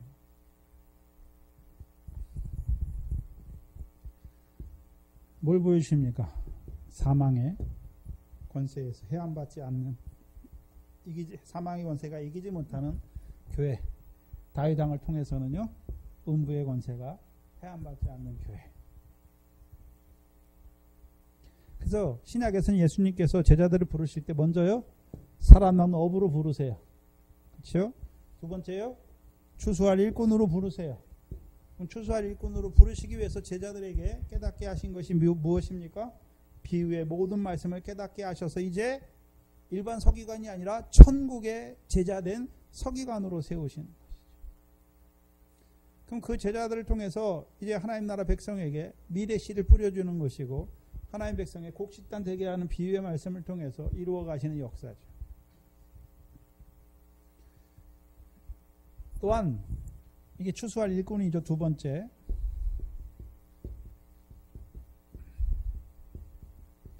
세 번째는요, 반석이에요.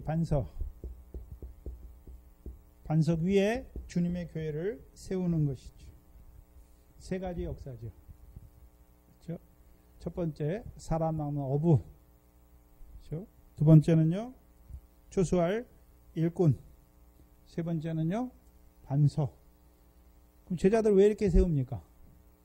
바다의 권세가 이기지 못하는 하나님의 백성으로 세우시기 위해서, 사망의 권세가 이기지 못하는 하나님의 백성으로 세우시기 위해서, 음부의 권세가 이기지 못하는 하나님의 백성으로 세우시기 위해서.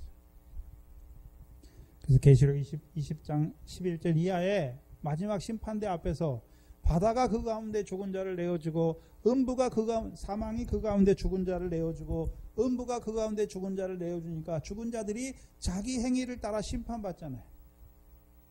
그렇죠? 그래서 하나님 백성을 죽이는 역사가 바다와 사망과 음부로 오늘도 죽여요. 죽인단 말이죠. 죽인다니까 무슨 육신 죽이는 것을 말하는 것이 아니라, 오늘도 왜 바다의 권세로 죽인다 말합니까? 네? 바다 밑에도 뭐가 있습니까? 땅이 있어요. 이 땅에 뭐가 있습니까? 풀의 씨와 대채소의 씨와 씨가지 열매 맺는 과목의 씨가 있지만 납니까? 못 납니까? 못 나요.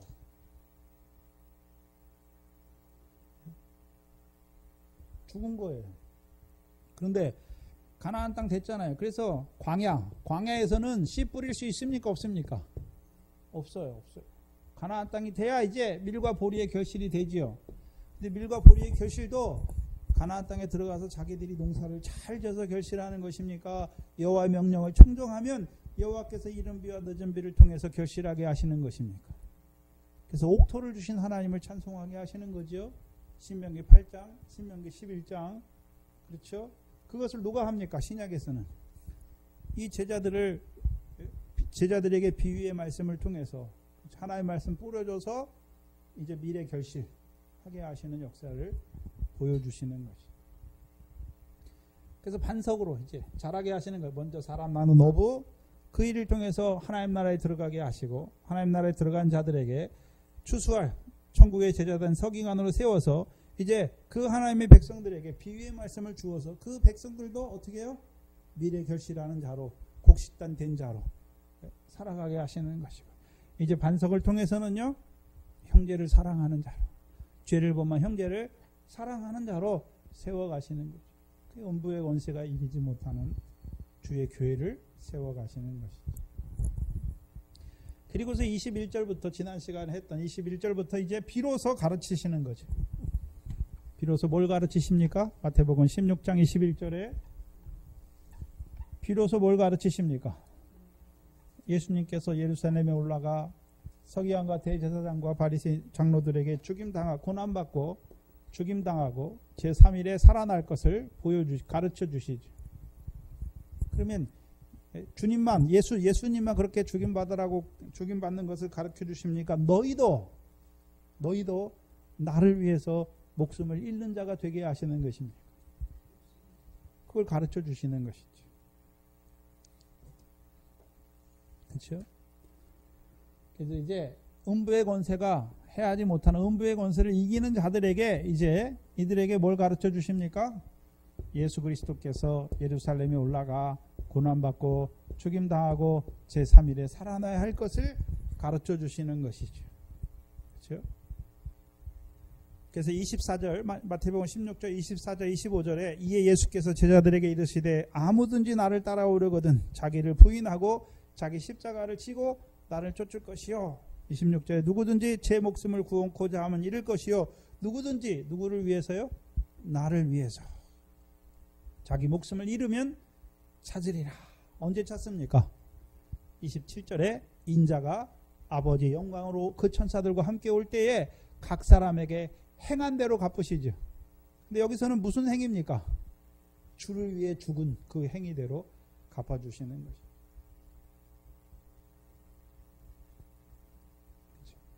그러면 저와 여러분이 이제 고난받고 가르쳐 주신 대로 주께서 가르쳐 주신 대로 고난받고 죽임을 당하고 제3일에 살아나는 이 길을 가는 길은 어떻게 갑니까? 이건 자기 부인과 자기 십자가를 지고 가는 거예요. 그렇죠? 그래서 누가복음에서 나와 복음을 위하여 목숨을 잃는 자라고 말씀하는 거예요. 그래서 인자가 아버지 영광으로 올 때에 그렇죠? 그러면 자 우리가 잘 보셔야 돼요. 자, 기도 구제하는 거 다 누가 갚으시는 상이 있습니까? 하늘에 계신 예수님께서 갚으시는 게 아니에요. 하늘에 계신 아버지께서 갚으시는 상이 있지요. 그러면 이제 주를 위해서 죽는 자도 이 사람도 행했잖아요. 주를 위해 죽었어요. 그럼 누가 갚아줍니까? 인자가 아버지의 영광으로 오시잖아요. 그럼 아버지의 영광으로 갚아주는 거죠. 아버지의 영광으로 갚아주는 거예요.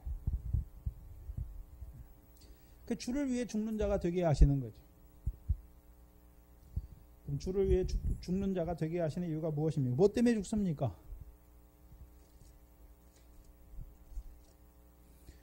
계시록 20장 4절이죠.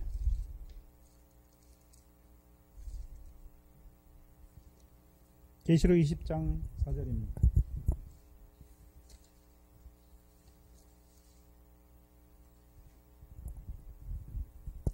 계시록 20장 4절에 내가 보자들을 보니 거기에 앉은 자들이 있어 심판하는 권세를 받았더라. 또 내가 보니 예수의 증거와 하나님의 말씀을 인하여 목배임을 받은 자들의 영혼들이 거기 있죠. 그렇죠? 이 사람들은 죽었어요. 뭐 때문에 죽었습니까? 예수의 증거와 그 다음에 두 번째요. 하나님의 말씀이에요. 그 다음에 또 한 부류는 무엇입니까? 짐승에게 경배하지 않죠. 그 다음에 이마와 손에 표를 받지 않죠. 그럼 아직 짐승의 시대가 시작됐습니까? 아직 안 됐습니까? 아직 안 됐어요. 그렇죠? 아직 바다에서 올라온 짐승의 시작은 아직 안 됐잖아요. 그러면 이 짐승의 시대 전에 죽은 자들이 있잖아요. 그렇죠? 구약의 선지자들로부터 사도들도 다 뭐 때문에 죽습니까? 두 가지예요. 예수님의 증거. 그렇죠? 그래서 사도행전 1장 8절에 성령과 능력을 주어서 그들로 하여금 뭐로 세우십니까? 증인. 사왕과 증인으로 세워요. 그렇죠? 그래서 그것 때문에 죽는 거예요. 사도 바울이 왜 핍박받습니까? 왜 고난받습니까? 예수 그리스도 복음을 증거하다가 그것 때문에 핍박받아서 그것 때문에 죽는 것이잖아요. 그냥 자기 살다가 육신 살다가 늙어서 죽는 게 아니잖아요. 믿음의 선진들 왜 죽었습니까? 아니, 복음과 복음과 진리를 증거하다가 그것 때문에 핍박받고 죽는 거예요. 그러면 하나님의 말씀에 의해 죽는 자들은 누굽니까? 이거는 이제 사도들처럼 나가서 증거하다 죽는 것이 아니라 말씀을 지키기 위해 죽는 거예요. 계명을 지키기 위해서. 다니엘의 세 친구 뭐 때문에 나갑니까? 1계명, 2계명, 신상에게 절하라 하니까 그거 안에 그 말씀 지키기 위해서 죽는 거잖아요. 그렇죠? 그 순교자들 중에는 두 부류가 있어요. 하나님이 세우신 종들, 그 증인, 예수의 증거를 인해서 죽는 자들이 있고, 하나님 말씀 받아서 그 말씀, 계명을 지키기 위해서 죽는 거잖아요. 우리나라 일제 신사참배나, 그렇죠? 초창기 들어올 때 제사 문제 때문에 죽잖아, 천주교에서. 천주교가 순교자가 제일 많아요, 우리나라 교회에. 왜 죽었습니까? 조상 신 안 섬긴다, 그것 때문에 죽잖아요. 네? 그것 때문에 죽잖아요. 근데 요즘 천주교가 뭐라 그럽니까? 제사하는 거, 그거 다 허용하잖아요. 그러면 그 사람들은 왜 죽었습니까? 바뀌는 게 아니에요. 시간이 됐다가. 그러면 그때는 조상한테 제사하는 거 안 되고 지금 제사하는 게 됩니까? 안 되는 거예요. 안 되는 거잖아요. 그래서 이 복음과 하나님의 말씀은 시간이 간다고 이게 변하는 게 아니에요. 변하는 게 아니에요. 변하는 게 아니에요. 지금 한국교회가 여자 목회자들을 세우잖아요. 여자 목회자 세우잖아요. 그러면 해야 되는 게 있어요. 전에 여자 목회자 안 세웠던 그거 회개해야 돼요. 그거 회개하고 세워야 되는 거예요. 그렇죠? 그게 잘못됐다고 회개해야 세우는 것이지, 안 하고서 어떻게 세웁니까? 전에 했던 거 다 잘못됐다고 해야 되는 거죠. 똑같아요. 시간이 변했다고 그게 이게 변하는 게 절대 변하는 게 아니에요.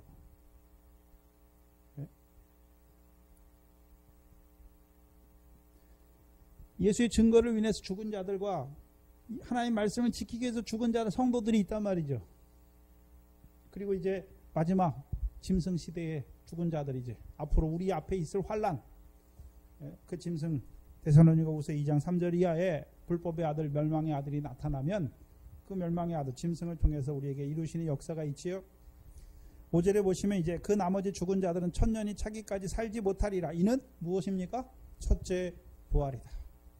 우리에게 주께서 그러면 왜 주를 위해서 죽는, 고난받고, 마태복음 16장 21절에 주를 위해서 고난받고 죽임을 당하고 제3일에 살아나는 걸 가르쳐 주십니까?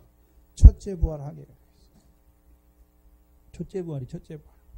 그럼 첫째 부활한 자들은 순교자예요, 순교자. 그럼 그들은 어떻게 됩니까? 6절에 이 첫째 부활에 참여하는 자들은 뭐가 있습니까? 복이 있고 거룩하도다. 둘째 사망이 그들을 다스리는 권세가 없고 그들이 하나님과 그리스도의 뭐가 되어요? 제사장이 되어 1000년 동안 그리스도로 더불어 뭐 합니까? 왕노릇하는, 이게 천년왕국. 첫째 부활을 들어가게 하기 위해서 주시는 말씀이죠. 그래서 이제 첫째 부활은 아무한테나 주는 것이 아니라 자라난 자들에게, 음부의 권세가 해함받지 않는 자들에게 이제 고난과 죽음과 제3일에 살아날 것을 비로소 가르쳐 주어서 그들도 어떤 자로요? 주를 위해 죽는 자가 되게 하셔서. 그렇죠? 언제요? 주께서 인자가 아버지의 영광으로 오실 때 부활하게 하셔서 첫째 부활의 영광에 들어가게 하시는 거예요. 그것을 요한복음 10장에 보시면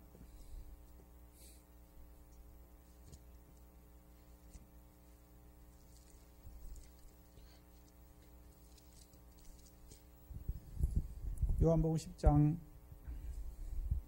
17절 18절이죠. 요한복음 10장 17절 18절이죠. 요한복음 10장은 예수님께서 양의 목자로 오셨죠. 양의 목자로 오셨는데 17절에 아버지께서는 나를 사랑하시는 것은 내가 목숨을 얻기 위하여 목숨을 버린다. 왜 버립니까? 양들을 위해서 버리는 거예요. 양들을.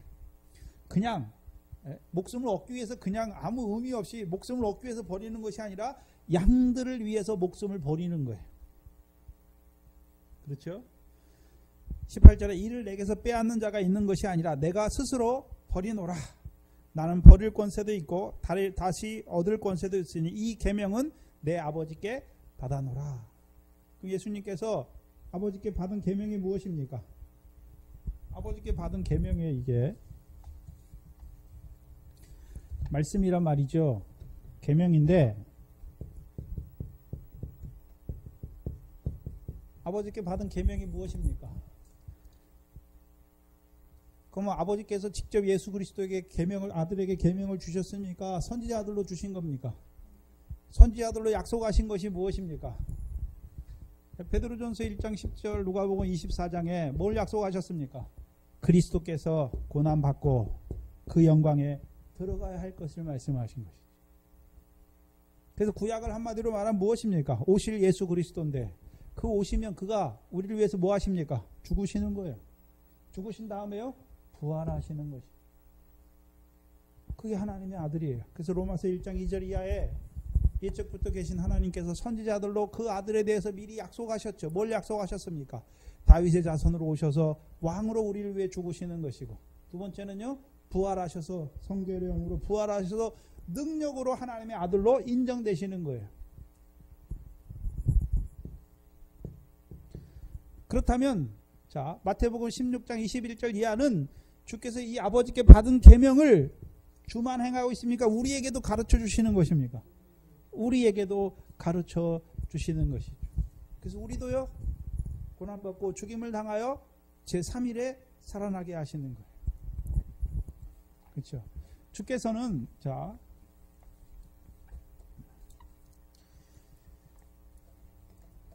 주께서 고난받고 죽임을 당하고 제3일에 살아나죠.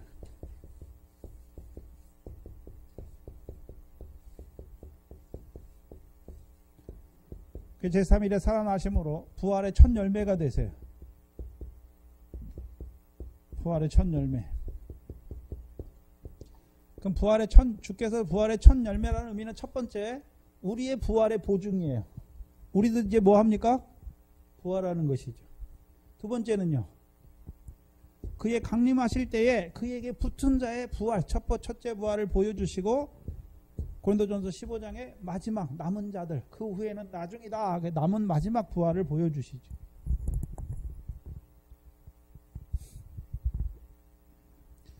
그래서 주께서 계명을 가르쳐 주시는 거예요. 그렇죠? 새 계명이 아니라 이제요, 죽는 거예요. 자, 우리가 새 계명은 주께서 우리를 사랑하잖아요. 그럼 우리도 사랑의 성령의 열매지요. 사랑은 우리가 사랑하는 것이 아니라 성령의 열매지요. 그럼 이 열매를 맺으면 열매 맺는 자들이 얻는 것이 무엇입니까? 하나님의 나라를 유업으로 얻죠. 근데 사랑이 그러면 형제를 사랑하는 것만 있습니까? 이제 원수를 사랑하는 것도 있습니까? 원수를 사랑한 자들에게 주시는 것은 무엇입니까? 자기를 핍박하는 자들을 위해서 기도하는 순교자들에게 주시는 것이 첫째 부활, 천년왕국을 주시는 것이죠. 그래서 마태복음 5장의 마지막 복, 의를 인하여 핍박을 받는 자들은 기뻐하고 즐거워하라. 하늘에서 너희 상이 컵니다. 천국이 저희 것이다 말할 때 그 천국은 죽어서 가는 천국을 말하는 것이 아니라 순교자들에게 주시는 하나님의 나라, 천년왕국을 말씀하시는 거예요. 그 천년 동안 그리스도로 하나님과 그리스도의 제사장이 되어서 왕노릇하게 하시는 것이죠.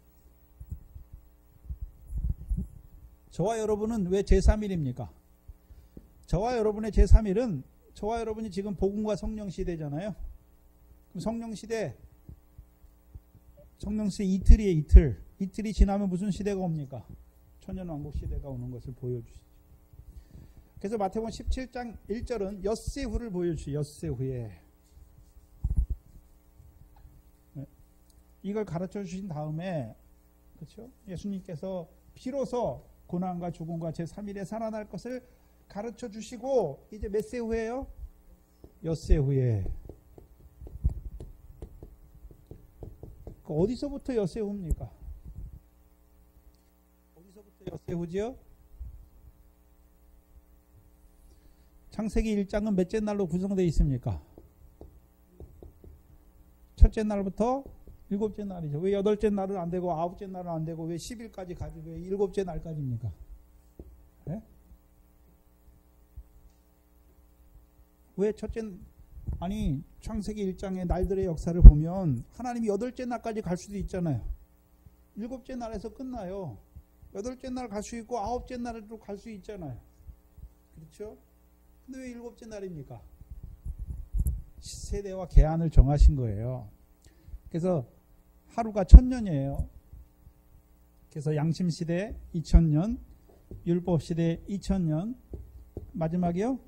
성령시대 2000년, 6일이 지나면 마지막 하루잖아요. 1000년하고 1000년이죠. 1000년이 끝나면 뭐가 옵니까 이제? 마지막 그리스도의 심판대가 오고 이제 이 옛 하늘과 옛 땅은 다 없어지고 새 하늘과 새 땅이 시작해 영원의 세계에 들어가는 거죠. 지금 우리는 어디 서 있습니까? 여기 성령시대에 서 있어요. 그 성령시대 이틀이 지나면 3일이 오는 거죠. 그래서 이 17장에 엿새우는 어디서부터 엿새웁니까? 가죽 옷 입혀서 생명나무 낙원에서 에덴 동산에서 쫓겨난 다음부터 엿새우예요. 아담부터. 그래서 아담부터 아브라함까지가 양심시대고 아브라함에게 처음에 할례를 주시죠. 아브라함부터 율법시대 예수 그리스도가 복음과 성령 시대가 시작되고 이제 지금 복음과 성령 시대가 끝나가잖아요. 그래서 이 복음 시대를 어디서부터 봐야 되는지, 성령 시대를 어디서부터 봐야 되는지, 그렇죠? 전도사님은 예수님이 오실 때부터 본 거고, 그렇죠? 근데 성령은 예수님이 오실 때부터 성령 시대입니까? 오순절 성령부터 성령 시대입니까? 그럼 33년이 지나야 되는 거죠. 근데 예수님께서 오실 때 하나님께서 아브라함을 통해서 400년을 말씀하셨는데 실제로 나올 때는 몇 년 걸립니까? 430년이죠. 왜 30년입니까? 예수님이 공생에 시작하기 전에가 30년이에요. 그렇죠? 그렇죠? 그래서 저와 여러분에게 이제 지금 성령 시대가 끝나가고 있어요. 그럼 우리 앞에 무슨 시대가 예비되어 있습니까? 이제 환란을 통하여 천년왕국 시대가 보여주시는 거예요. 이 요한복음 1장도 요한복음 1장을 보시죠.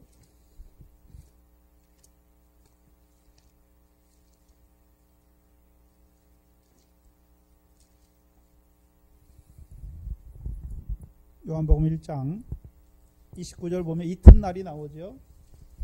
날들을 계산해 보면 알아요. 이튿날이죠. 그러니까 이튿날이니까 첫째 날이 있었죠. 요한복음 1장 29절에 이튿날 요한이 말씀하잖아요. 그럼 첫째 날이 있었으니까 두 번째 이튿날이 있는 거죠. 그 다음에 35절에 또 이튿날이죠. 또 이튿날 나오죠. 그렇죠? 또 이튿날 나오잖아요. 그 다음에 43절에 또 이튿날 나오죠. 나옵니까? 안 나옵니까? 나오잖아요. 그렇죠? 그럼 4일이고 2장 1절에 사흘 되던 날에 여기서부터 이제 4일 되는 이 마지막 이튿날에서 사흘 되던 날에 여기서 사흘이니까 3일 되던 날이니까 몇째 날입니까? 7째 날이죠. 7째 날에 예수님께서 가나 혼인잔치 있잖아요. 가나 혼인잔치, 갈릴리 가나 혼인잔치. 근데 거기서 11절에 표적을 행하지요. 예수께서 이 처음 표적을 갈릴리 가나에 행하여 뭘 보여주십니까? 그 영광을 보여주세요. 근데 여기서 표적은 그렇죠? 예수가 하나님의 아들 그리스도를 믿게 하는 표적이 아니라 뭘 보여주시는 표적입니까? 영광을 보여주시는 표적이에요. 무슨 영광을 보여주십니까? 7째 날에 공중 혼인잔치가 있는 그 혼인잔치의 영광을 보여주시는 거예요. 첫째 부활의 영광을 보여주시는 그 잔치를 말씀하는 것이죠. 그래서 요한복음은 시작이 뭐 갈릴리에부터 안 나와요. 그렇죠? 요한복음의 시작은 태초의 말씀부터 시작하시죠. 이 말씀이 육신이 되어 왜 오셨습니까? 우리에게 영광을 나타내 주시는 거죠. 영광을 보여주시는 거예요. 그렇죠?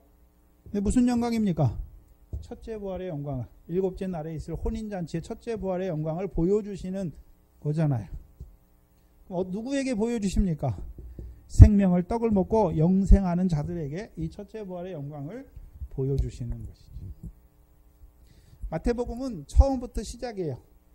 예수, 자기 백성을 저희 죄에서 구원한 그 예수부터 시작해서 살아남은 어부, 추수할 일꾼, 반석, 음부의 권세가 해함받지 못하는 자들에게 이제 고난과 죽음과 제3일에 살아날 것을 가르쳐서 엿새 후에 예수님께서 산에 올라가시잖아요. 누구를 데리고요? 베드로와 야고보와 요한이죠. 그래서 마태복음에 산이 17장까지 세 번의 산이 나오는데 첫 번째 산은 어디 나옵니까? 마태복음 5장에 산이 있고 두 번째 산은요, 마태복음 15장에 절뚝발이와 소경을 고치시는 시온산이 있고 마지막에 17장에요 따로 높은 산이 있죠. 따로 높은 산. 그렇죠? 그럼 예루살렘 산에서는 뭘 보여주십니까? 아버지 하나님께서 갚으시는 상이 있는 것을 보여주어서 하나님 나라와 의를 구하는 백성으로 세우시고, 마태복음 15장의 산, 그렇죠? 이 산은 무슨 산입니까? 소경과 절뚝발이를 고쳐주어서, 불구자를 고쳐주어서 뭐 하기 위해 고쳐주십니까? 영생하게 하기 위해 고쳐주시는 산을 보여주시는 것이고, 마태복음 17장의 따로 높은 산은 어디서부터 시작됐습니까? 예수께서 비로소 고난과 죽음과 제3일에 살아날 것을 가르쳐 주신 후에 엿새 후를 보여주시는 것입니다. 따로 높은 산이에요.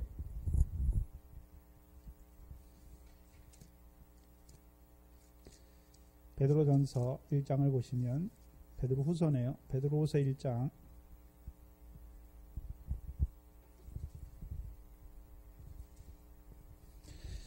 제가 오늘 이거 다 못하겠네요. 베드로서 1장을 보세요. 베드로 사도가, 그렇죠?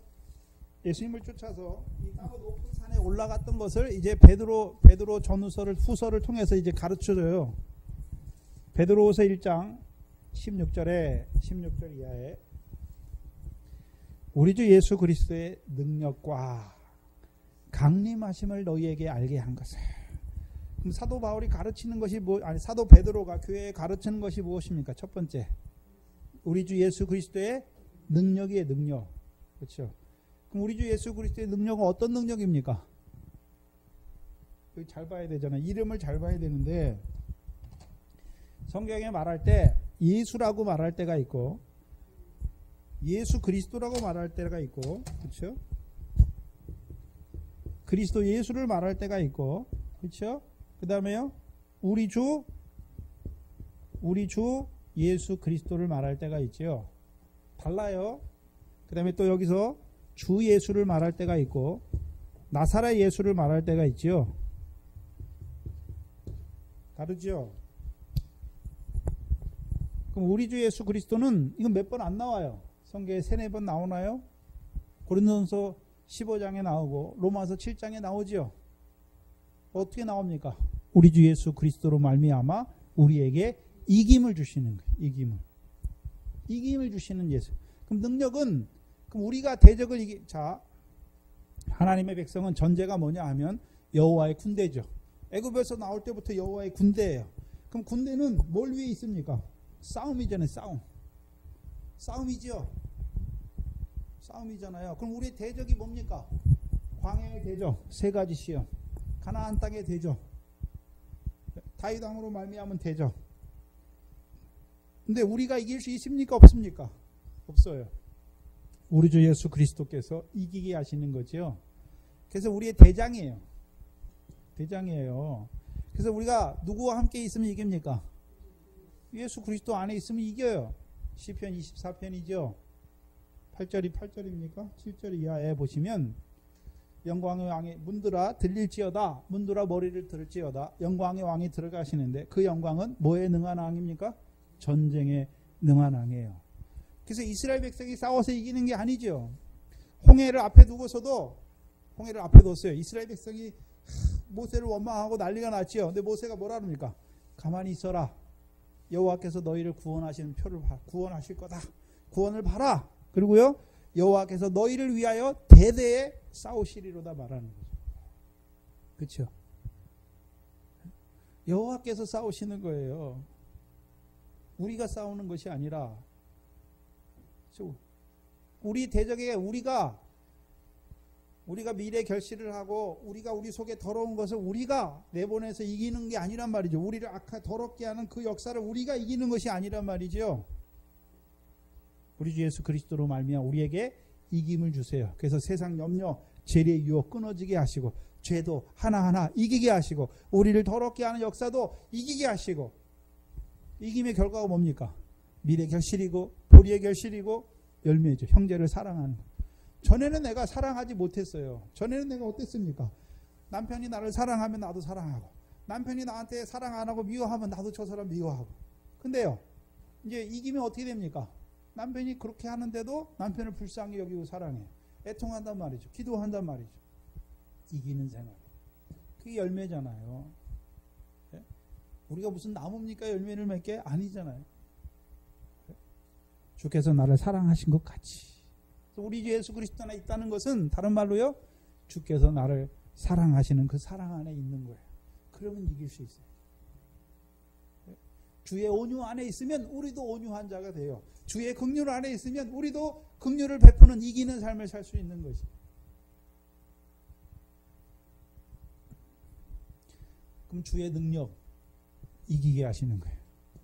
베드로후서 1장에서는 큰 약속을 인해서 이기게 하시는 것이에요. 근데 그럼 베드로 사도를 통해서 교회에 가르쳐 주시는 게 능력이잖아요. 능력. 첫 번째가 능력이에요. 디나미스죠. 그럼 저와 여러분에게 무슨 능력이 있습니까? 네? 귀신을 쫓아내는 능력도 있고 병을 고치는 능력도 있어야 돼요. 있어야 되죠. 비유의 말씀을 나눠주는 능력도 있어야 돼요. 더 나아가면요. 사람 나누는 어부가 돼야 되고 추수할 일꾼, 반석, 하나님의 교회를 세워가는 그 능력이 있는 것이죠. 물론 개인들에게는 능력이 뭡니까?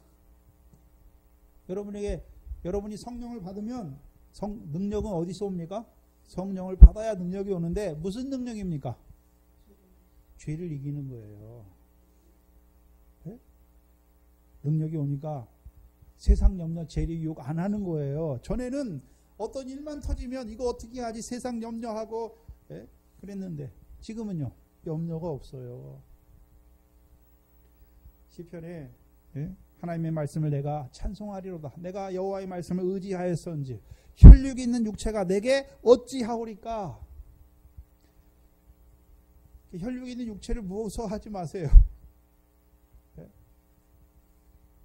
저도 처음에 예수 믿을 때는 아버지가 무서웠어요. 어렸을 때는. 그렇죠? 왜요? 제사 안 지내는데 아버지가 뭐라 하면 무섭잖아요. 그렇죠? 말하면 무서운데 나는 예수 믿었으니까 이제 안 지내요. 그랬더니 화를 내시더라고. 그래도요. 나는 예수 믿었으니 이제 제사 안 지내 하니까 그 다음부터 이제 지나가는 거예요.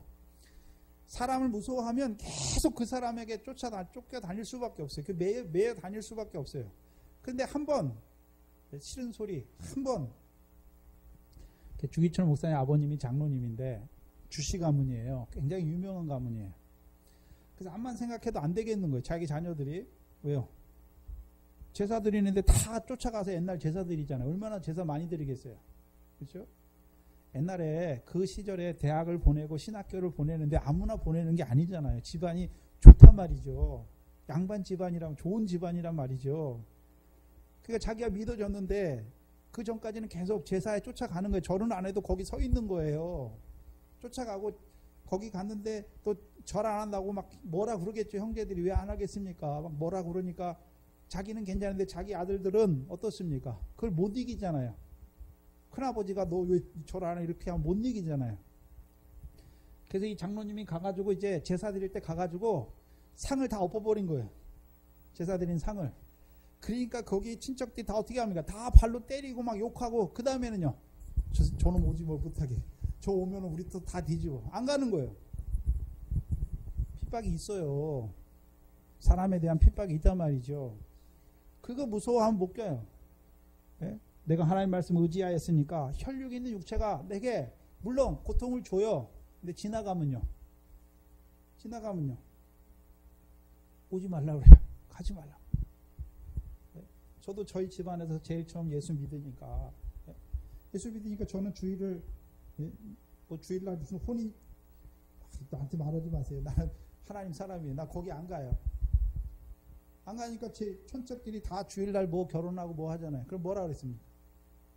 에이, 조상도 모르고 뭐도 모르고 버릇도 없고 뭐 별 얘기 다 하죠.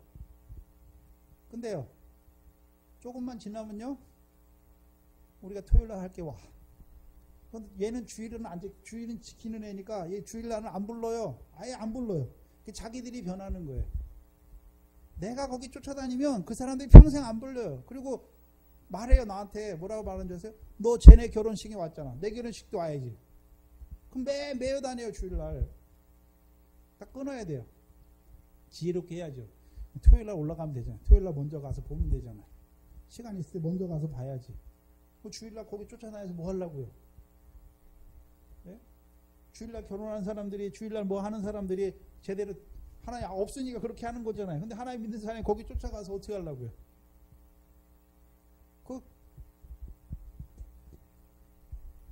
고쳐야 돼요. 고쳐야 돼요. 이 말씀 들으면 말씀은 인하여 환란이 분명히 와요. 안 오는 게 아니에요. 말씀 들으니까 말씀은 좋은데 말씀은 인하여 환란이 온다니까요. 네? 그 환란이 남편일 수도 있어요. 자녀일 수도 있어요. 근데요, 그 환란 지나가면요, 하나님이 이것 때문에 주셨구나 딱 생각이 들어요.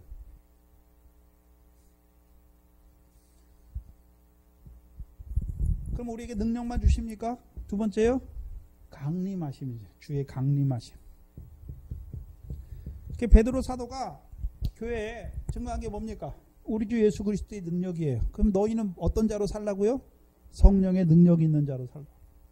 성령의 능력이 있다니까 무슨 그런 능력을 말하는 것이 아니라 성령의 능력은요, 작은 일에 충성하는 것이고 지극히 작은 자에게 하는 거예요.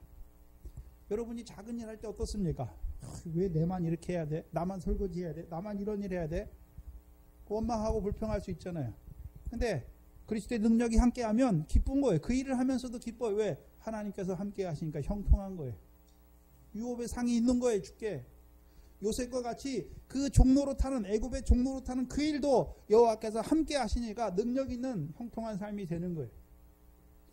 능력이 있으니까 무슨 이상한 일을 하는 것이 아니라 작은 일에 충성하는 것이고 지극히 작은 자를 위해서 하는 거예요. 그게 능력이 있는 삶이에요. 빌라델비아가 어땠습니까? 적은 능력을 가지고 주의 말씀을 지키고 주의 이름을 배반치 않는 게 능력이지, 무슨 거짓 선지자처럼 내가 기도하면 하늘에서 불이 내려오고 뭐하고 아니란 말이에요. 그러면 능력만 말했습니까? 능력 있는 삶을 사는 자들에게 주의 강림을 또한 가르쳐 주십니까? 강림이죠. 강림.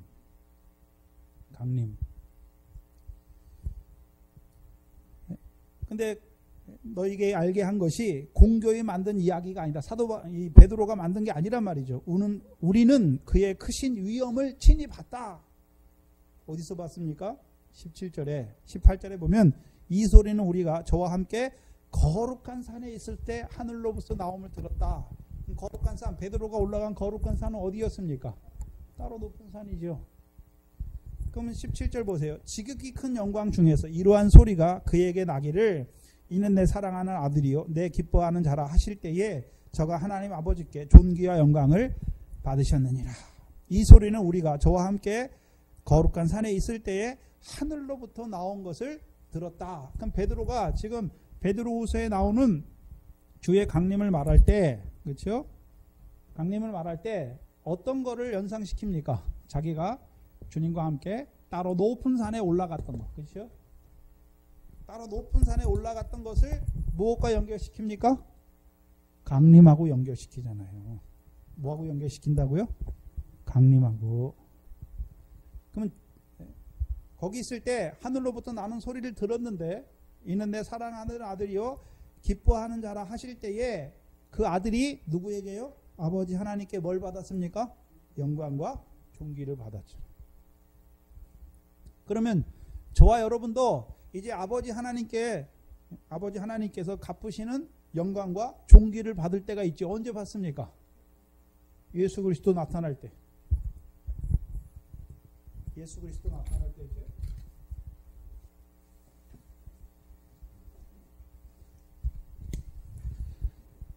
그럼 저와 여러분이 이 땅에서 아버지 하나님께서 갚으시는 상이 있는 일을 했어요. 기도하고 결실도 하고 열매도 맺었어요. 그럼 그대로 언제 갚아주십니까? 강림하실 때. 그래서 베드로전서 1장에 우리 주 예수 그리스도께서 강림하실 때 우리에게 주실 칭찬과 영광과 존귀잖아요.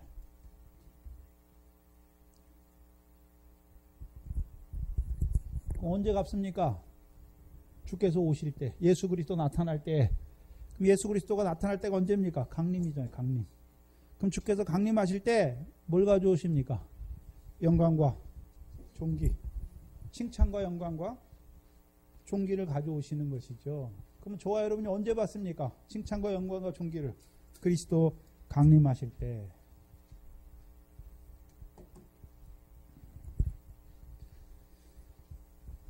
그래서 17절에 베드로후서 1장 17절에 지극히 큰 영광 중에 이러한 소리가 났다. 그럼 이 산은 무슨 산입니까? 뭘 보여주는 산입니까? 지극히 큰 영광을 보여주는 산이죠. 지극히 큰 영광. 자, 저와 여러분이 열매 맺는 것도 영광이 커요. 그렇죠? 열매 맺는 것도 영광이 있잖아요. 근데 지극히 큰 영광을 보여주는 산이에요. 그래서 예수님께서 이 산에 올라가셔서 변형된 모습을 보여주잖아요. 자기의 변형되는 것을 보여주잖아요. 변형돼서 어떻게 합니까? 얼굴은 해같이 빛나고 옷은 빛과 같이 휘어지잖아요. 그걸 보여주시잖아요. 그럼 이 산은 뭘 보여주는 산입니까? 지극히 큰 영광을 보여주는 산이죠. 그렇죠? 그러면 지극히 큰 영광은 실제로 우리가 얻을 때는 언제입니까? 강림할 때죠. 그럼 베드로 사도를 통해서 이 편지를 쓰잖아요. 그러면 이제 어떤 자로 살게 하십니까? 지극히 큰 영광을 바라보는 능력 있는 자의 삶을 살게 하실 뿐만 아니라 이제 그의 강림하실 때 실제로 지극히 큰 영광을 얻는 자로 세우시기 위해서 주시는 말씀이에요. 베드로 전후서가 그 말씀이란 말이죠. 근데 베드로 전서는 나그네잖아요. 나그네. 복음의 말씀을 항상 있고 살아있는 말씀을 통해서 이제 거듭나서 그리스도 예수의 부활하심으로 거듭나서 이제 하늘의 산 소망, 이제 육신 산 소망을 있게 하셔서 썩지 않고 더럽지 않고 새하지 아니하는 기업을 있게 하시죠. 그 기업은 어디 있습니까? 하늘에. 그렇죠. 그 기업을 바라보는 자들에게 여러 가지 시험을 주시죠. 그 시험 가운데 뭐하라 하십니까? 잠깐 근심하지 않을 수 없으나 오히려 기뻐하고 즐거워하도다. 왜요? 이 시험은 우리를 연단해. 없어지는 금보다 더 귀하잖아요. 그래서 그 연단을 통해서 예수 그리스도 나타날 때에 칭찬과 영광과 존귀를 얻게 하시는 것이죠. 근데 그러면 칭찬과 존귀를 얻는 자들에게 베드로 전후서를 통해서 이제요 지극히 큰 영광을 얻는 자로 세워가시는 게 베드로 전후서의 말씀이에요. 그렇죠? 그래서 베드로 사도가 따로 높은 산에 올라간 것을 여기서 말하잖아요. 예수 그리스도는 거기서 하나님의 영광과 존귀를 입었고 우리는요 강림하실 때. 그럼 강림하실 때 어떻게 지극히 큰 영광을 얻습니까? 예수 그리스도 안에서 능력이 있는 삶을 살 때 입는 거예요.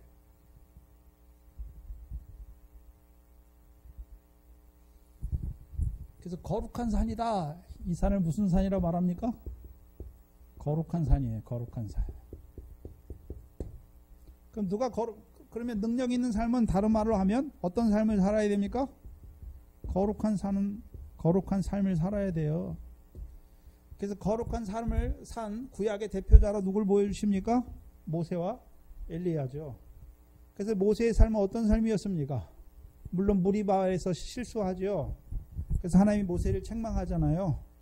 그래서 무리바 물에서 이스라엘 백성이 원망하잖아요. 그렇죠.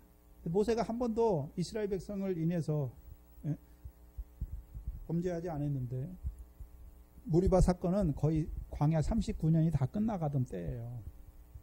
근데도 이스라엘 백성이 물이 없으니까 어떻게 합니까? 그동안 계속 경험을 했잖아요. 물 없을 때 하나님께서 모세를 통해서 반석을 쳐서 우리에게 물을 주신 걸 알았잖아요. 근데도 뭐라 합니까? 모세를 또 공박해요. 그러니까 모세가 이 패역한 모세는 원래 이 백성이 목이 고든 백성이라고 말했는데 신명기 34 출애굽기 34장에서 목이 고든 백성으로 말하는데 무리바 물에서는 패역한 자들이라고 말해요. 패역한 자들. 패역하다고 하는 것은 이제 돌이키지 못한다는 거예요. 근데 하나님 뭐라 그럽니까? 모세를 책망하잖아요. 네가 나의 거룩함을 나타내지 아니하였다라고 말하죠. 그러면 책망받고 나서 이제 모세는 어떤 삶을 살까요? 거룩한 삶을 살죠. 거룩한 삶이 무엇입니까? 믿음이 연약해요. 그래서 늘 원망해요. 불평해요. 근데 어떻게 합니까? 거룩함을 나타내죠. 사랑하는 것이. 거룩한 삶이. 그래서 히브리서에서는 뭐라고 증거합니까? 모세가 그리스도를 위하여 받는 능력을 애굽의 모든 보화보다 더 나은 제물로 여겼으니 이는 상 주심을 바라봅니다. 어떤 상입니까? 첫째 부활의 영광. 강림하실 때 갚으시는 상이죠. 그래서 이 거룩한 산은 왜 엿새 후에 보여주십니까? 자, 주께서 마태복음 16장 21절을 통해서 뭘 가르쳐 주셨습니까? 고난과 죽음과 제3일에 살아날 것을 가르쳐 주신 자들에게 이제 보여주시는 영광이죠. 그래서 주의 고난과 죽음과 제3일에 살아날 것을 가르침 받은 자들은 이제 어떻게 살게 됩니까? 주를 위해 죽는 거예요. 네? 목숨을 얻기 위해서 목숨을 버리는 것이죠. 어떤 목숨이요? 첫째 부활의 영광의 목숨을 얻기, 그 영광의 목숨을 얻기 위해서 버리는 것이 주를 위해 죽는 것이죠. 그들에게 이제 갚아주시는 그 영광을 보여주시는 거예요. 변형된 영광을, 지극히 큰 영광을 보여주세요. 지극히 큰 영광을 보여주시는 이유가 무엇입니까? 다니엘서에서는요, 지극히 거룩한 하나님의 성민으로 세우기 위해서, 백성으로 세우기 위해서. 그럼 누가 지극히 거룩한 백성입니까? 다니엘의 세 친구, 다니엘과 같은 자들이 지극히 거룩한 하나님의 백성을 세우시는 거예요. 우리가 거룩하긴 거룩한데, 그렇죠? 모든 행실에 거룩한 자도 있고, 거기서 더 거룩하면요, 지극히 거룩한 자로 세워가시는 말씀이에요. 그게 거룩한 산이에요. 뭘 보여주셔서요? 우리가 거룩한 삶을 사니까 이 영광에 들어간 것이 아니라 그 영광을 보여주어서 우리로 하여금 지극히 거룩한 삶을 살게 하시는 것이죠. 그럼 지극히 거룩한 삶은 무슨 삶입니까? 자기 부인되고 자기 십자가를 지는 것이고 주를 위하여 죽는 삶이죠. 저와 여러분이 예전에는 이제 믿음이 어릴 때는 미래 결실하기도 힘들잖아요. 세상 염려, 재리의 유혹, 육신의 목숨을 위해서 무엇을 먹을까 마실까, 그거 염려하는 것도, 그거 끊어지는 것도 거룩한 생활이에요. 그렇죠? 근데 거기서 더 거룩한 거는요, 이제 썩어지고 더럽고 쇠해지는 그거 따라 살지 않는 것도 거룩한 거예요. 그럼 그거보다 더 거룩한 건 뭡니까? 형제를 사랑하는 게 거룩한 거예요. 그렇죠? 그거보다 더 거룩한 것은 무엇입니까? 원수를 사랑하고 주를 위해 죽는 것이 가장 지극히 거룩한 삶을 살게 하시기 위해서. 돌아봐야죠. 거룩한 삶을 살고 있습니까? 어떤 거룩한 삶을 살고 있습니까? 이제 바라봐야죠.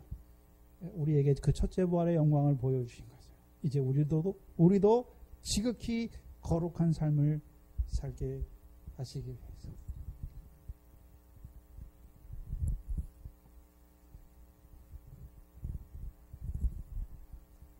그래서 일곱째 날은, 창세기 2장의 일곱째 날은 하나님이 일곱째 날을 복주사 거룩하게 하시죠. 생각해 보세요. 나를 복주시는 것입니까? 이 엿새 후에 일곱째 날에 올라간 자들에게 복을 주셔서 거룩하게 하십니까? 그래서 계시록 24장에 20장에 첫째 부활에 참여하는 자들은 뭐라 합니까? 복이 있고 거룩하다. 무슨 복입니까? 첫째 부활의 복을 받는 것이고, 그들을 이제 거룩하게 하시는데 어떻게 거룩하게 하십니까? 하나님과 그리스도의 제사장 역할을 삶을 1000년 동안 살게 하시는 거예요. 그게 거룩한 삶이죠. 제사장의 삶이 왜 거룩합니까? 제사장의 옷은 구약에서 제사장이 하나님께서 제사장에게 오른 귓불이와 오른 수족의 엄지가락에 피를 묻혀주시고 그 제사장의 옷도 피와 관유로 묻혀주시죠. 왜요? 거룩하게 하셔. 거룩하게 한 그들을 제사장으로 세워서 백성을, 하나님 앞에 죄를 가지고 온 백성을 어떻게 하십니까? 거룩하게 하는 것이죠. 그런데 문제는 우리가 이 땅에서도 거룩한 제사장이죠. 신령한 제사장, 거룩한 제사장을 살아야 되잖아요. 근데 우리는 육신을 갖고 있으니까 거룩하다가도 육신이 더러워질 때가 있어. 육신이 더러워질 때가 있잖아요. 근데 첫째 부활에 참여한 자들은 이제 육신이 있습니까? 없습니까? 부활의 몸을 입고 거룩한 제사장의 삶을 살게 하니까 그 삶이 얼마나 영광스럽겠습니까? 그걸 보여주시죠.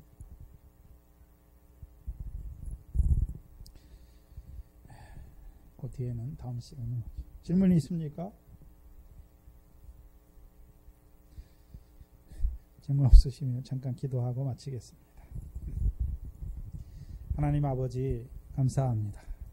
그 아들을 보내어 주시고 또한 그 아들의 죽으심으로 인하여서 우리를 거룩함을 입은 자로 세우실 뿐만 아니라 이제 하늘에 세우신 그 제사장을 인하여 오늘도 우리를 거룩한 자로 세워가시는 아버지 하나님 감사합니다.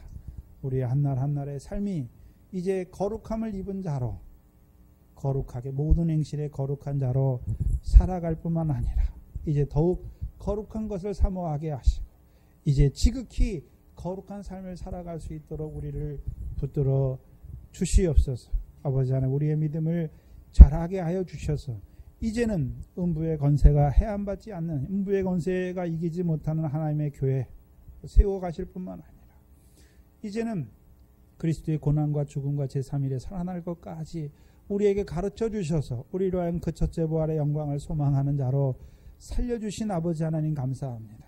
근데 미련한 저희들 그 영광에 합당한 지극히 거룩한 삶을 살지 못하는 저희들 능력의 주께서 함께하여 주셔서 우리의 삶이 늘 자기 부인되고 자기 십자가를 날마다 지는 그 삶을 살 수 있도록 우리를 이끌어 주시옵소서. 또한 이 교회를 세워주시고 이제는 사람 남은 노부와 주수할 일꾼의 일과 반석의 일을 통하여 하나님의 백성들로 그 바다와 사망과 음부의 권세에 이기는 하나님의 백성들로 세워가는 그 일로 생육하고 번성하는 하나님의 교회가 될 수 있도록 인도하여 주시옵소서. 이 저녁에 하나님의 말씀을 인하여 사모하게 하시고 나오게 하셨사오니 이들이 우리에게 주시는 그 말씀을 인하여 바라보게 하시고 소망하게 하시고 우리의 한날의 삶이 그 말씀에 합당한 삶을 살아갈 수 있도록 우리를 붙들어 주시고 우리에게 능력으로 함께하여 주시옵소서. 감사합니다. 예수님의 이름으로 기도하옵나이다. 아멘.